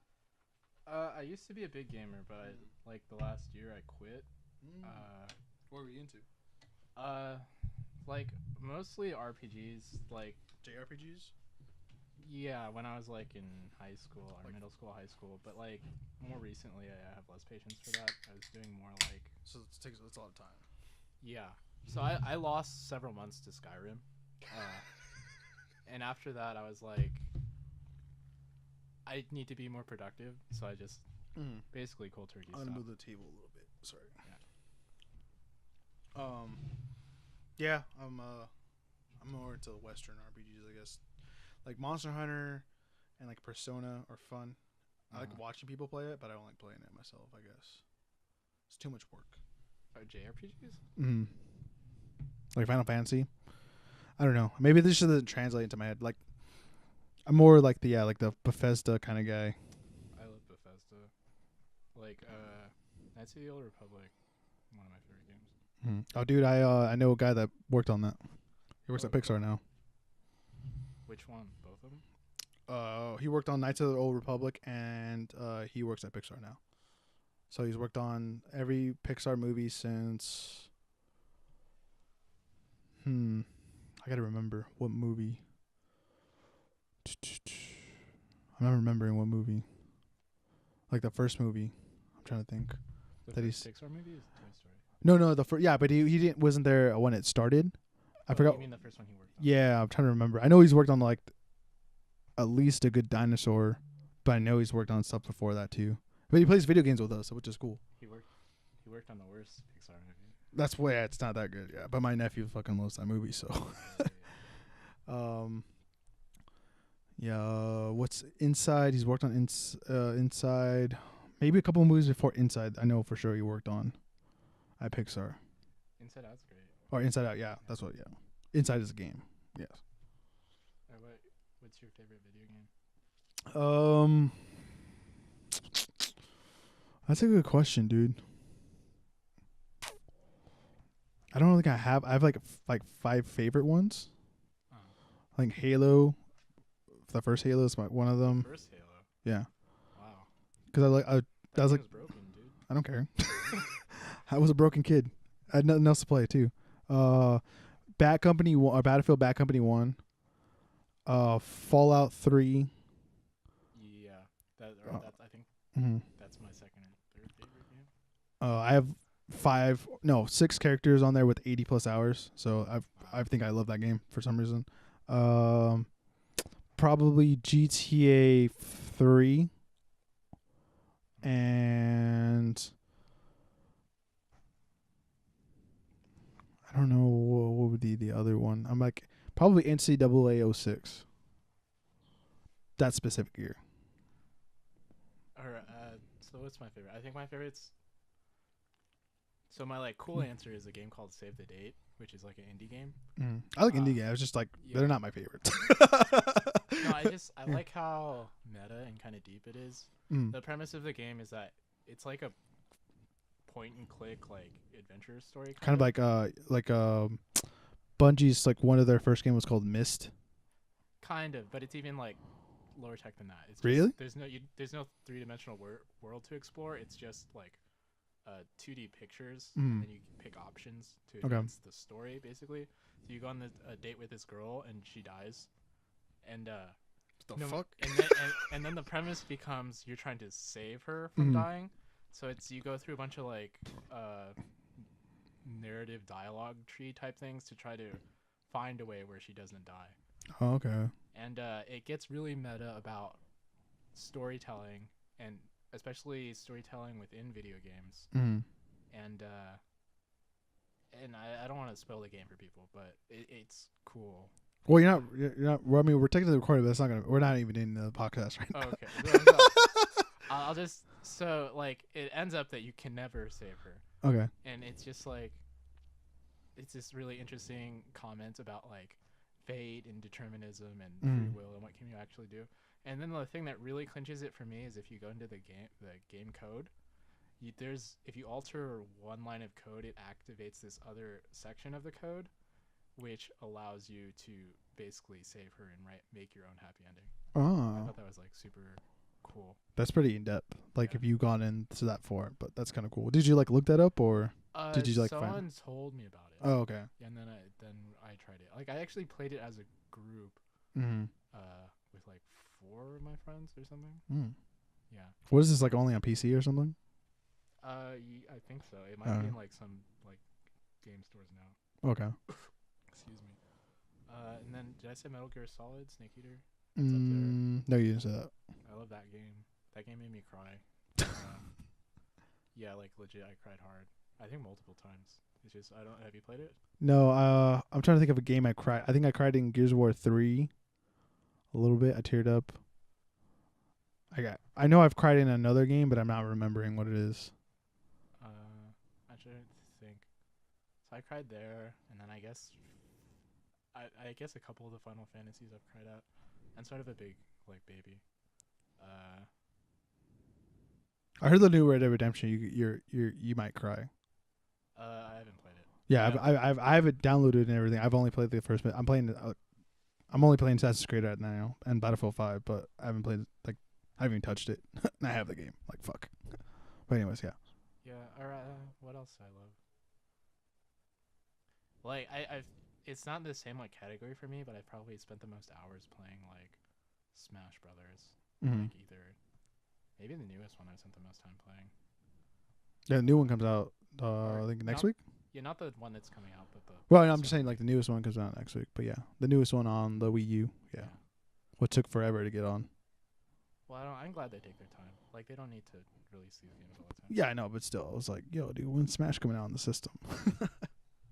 So yeah, I've spent a lot of time doing that. Like I played a lot of Halo 2. I think Halo 2 is a far superior game to Halo 1. Yeah, they polished it and everything, but I still Balanced. it started like I mean I didn't play much of online on the first one. I just even like LAN. Like I LAN yeah. that game a lot. yeah, but like it's still, you know, yeah, you it's, just yeah. get a pistol and everybody's just fighting with pistols all the time. Yeah. I'm just like I just think the beginning of it, like starting the story and everything, that's why I enjoy it. Like when everyone says like, "Oh, what's your favorite Star?" Like, which one's your favorite Star movie? Like A New Hope because that's what started everything. I think Empire's like the better movie, but my favorite one is that one. Okay, yeah, that makes sense. Yeah. All right. Well, I would just say like I think Halo 2 is a much better game in terms of the story. Yeah, I get credit for starting it. I could respect something like taking a risk like that. 2 is like being able to capitalize on the risk. Yeah. Yes. Or they refined what they had, Mm-hmm. and I think it's a stronger game. I think it's better multiplayer. Like the maps, Zanzibar and Halo 2 might be like my favorite first-person shooter map Mm-hmm. in anything. Especially like Capture the Flag on that one because I like how it's like asymmetrical Mm-hmm. and then the big fan's cool. Yeah, even like I don't know, Halo in general is pretty fun, honestly. Yeah, I spend a lot of time doing Halo. Mm. Just making maps and stuff. Just like, what the fuck would I do 5 hours of my life? That's why I had to stop. Yeah. So Well, yeah. I stopped doing video games like I guess it's over a year now, maybe like a year and a couple of months. Mm. And I've read in that time like I don't know 20 books. Like I've written a ton of stuff. Like I've just been like way more productive Mm. since I stopped. No, like I really liked video games. Yeah. It was Same. like maybe my biggest escape. Yeah, but I think it's also when you, like you said, like you want to do something on your own in a way, kind of create your own world. Yeah, or there's just more productive things to do with my time. Yeah. Like it was like I felt just like all the time I was putting in the video games, what am I really getting out of it? Yeah, because when you play video games, you're kind of getting like these set of tools to do that, or this like frame. But now you're able to like not have like that kind of like structured where you can actually break out of it and like make your own thing in a way. That's what I meant. Like I'm not saying like video games are like there are like limitations to them Well, in creativity in my head. Well, I would just say like more so the case in video games, I was putting in a lot of time in it and not seeing like relative to other things I could be doing at that time. There wasn't as much of like a long-term return for it. Like it was more just like I'm entertained for whatever amount of time I was putting in. But I guess that can sort of depend on how you play. Like I would mostly my favorite way to play video games is to like be solitarily in a room just playing it. Like if you're playing, like I did a lot of Smash Brothers with like other people, and if you can have that sort of community experience, like around like multiplayer games like that, I think that's richer than like mostly what I was doing. It's just like, you know, it's like extreme escapism into another world. Yeah. I get what you're saying. Yeah. I get it. Is there anything else? Any other games? You said Fallout 3. You said you like that. Yeah, I love Fallout 3. I think I cried in Fallout 3 too. What's my favorite Final Fantasy? I really come around to liking Final Fantasy X. Mm-hmm. You know, I also really love Final Fantasy 9. There's too many of them for me to like try. I'm like, nah, I'm out. Yeah, it's kind of a time investment. Yeah, the latest one I was like actually like willing to do it, and then I was like, someone told me like, oh yeah, you're probably gonna put this many hours. I forgot what I mean. I was like, yeah, I'm good. I was like, no, I'm good. Oh, that's why I had to stop. Yeah. But I was super into it at one point in my life. I don't know what else. Like, I loved the Xeno saga, even though it sort of ended weird. Like looking back on it, I don't know how great of a game it was, but like our games. So Xenogears is really cool. They ran out of money. I don't know if you know the game. Is it like Xenoblade or something like that? Or no? No. That's something else. Yeah, it's a JRPG, mech fighting JRPG basically, and they I guess the studio like ran out of money. Oh, that happens all the time making now. the games, so like the second half of the game is sort of like rushed along and sort of half-assed. But like the first half is really good, and then they finish the story even though it's sort of like weird. So that's cool. And then they had like a sequel to that game in like a series of games called Xeno Saga. Okay. Which I don't know why I like it so much. It's sort of not great thinking back on it. It just like came to me at a time in my life where I was like, man, I'm super into this stuff. There's like one of my Yeah, I think Lost Planet was like one of those games. It was like it was alright. It just like was there. Well, it has like certain characters that just stayed with me like forever, like Albedo. I don't know. I think he's hilarious. And what's his name? Rubido. I think they're great. And it also has maybe my favorite mini game of all time, which I don't remember what it's called, but I don't know. It's like this puzzle game that's sort of like Lemmings. The characters like walk around on these 3-dimensional platforms in a certain like circuit, and you can block the paths they take by putting up walls that are assigned to the 4 buttons on the PlayStation. So I don't know. I was just super into that. Interesting. Probably Majora's Mask. I also love. I'm not crazy about Super Mario Brothers. I don't know why. I guess I'm not that into platformers. I get, yeah. Did you like Mega Man? Not really. Okay. Well, then you don't like platformers at all. Yeah, not really. You like Castlevania at all? No. No. I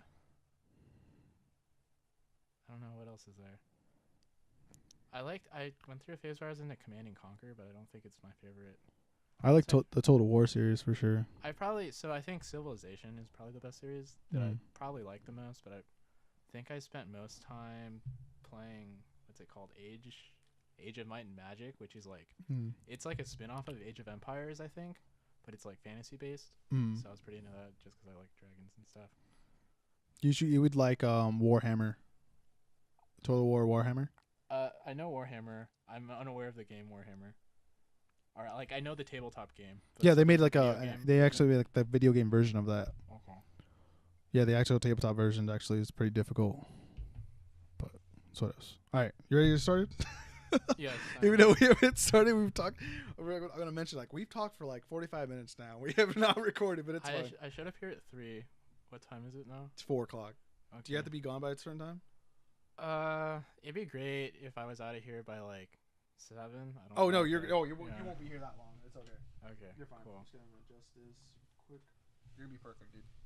I'll cut this off. I'll be like, "Do you need to leave?" I'm like, "You're like, yes, okay." Then you can go. No, you should put everything that we just did at the end of the podcast. Yeah, I've done that before. Special content for your Patreon supporters.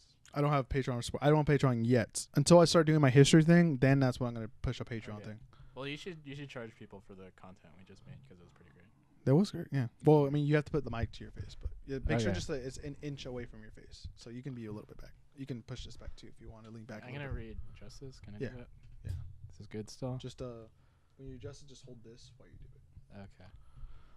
That's perfect. You good? You I comfortable? think so. Okay. This is like an inch away, correct? Okay. Yeah, you're good. I think so. I'm Yeah. sort of like I've been consuming a lot of carbonated things, so excuse me if I burp. Oh no, dude, that's fine. I've been drinking that all the time, just soda water instead of soda because it's healthier, obviously. And I found out that I like just the carbonation. I don't actually like soda itself, like the sugar part. Oh, I love sugar, but yeah, I get what you're saying. Yeah. I like the way it makes my mouth feel. I don't know, Exactly. It's Yeah. weird, but yeah. All right. Okay, you ready? I'm ready. All right, here we go. 1, 2. Oh wait, actually no. Clap into the mic real quick 3 times.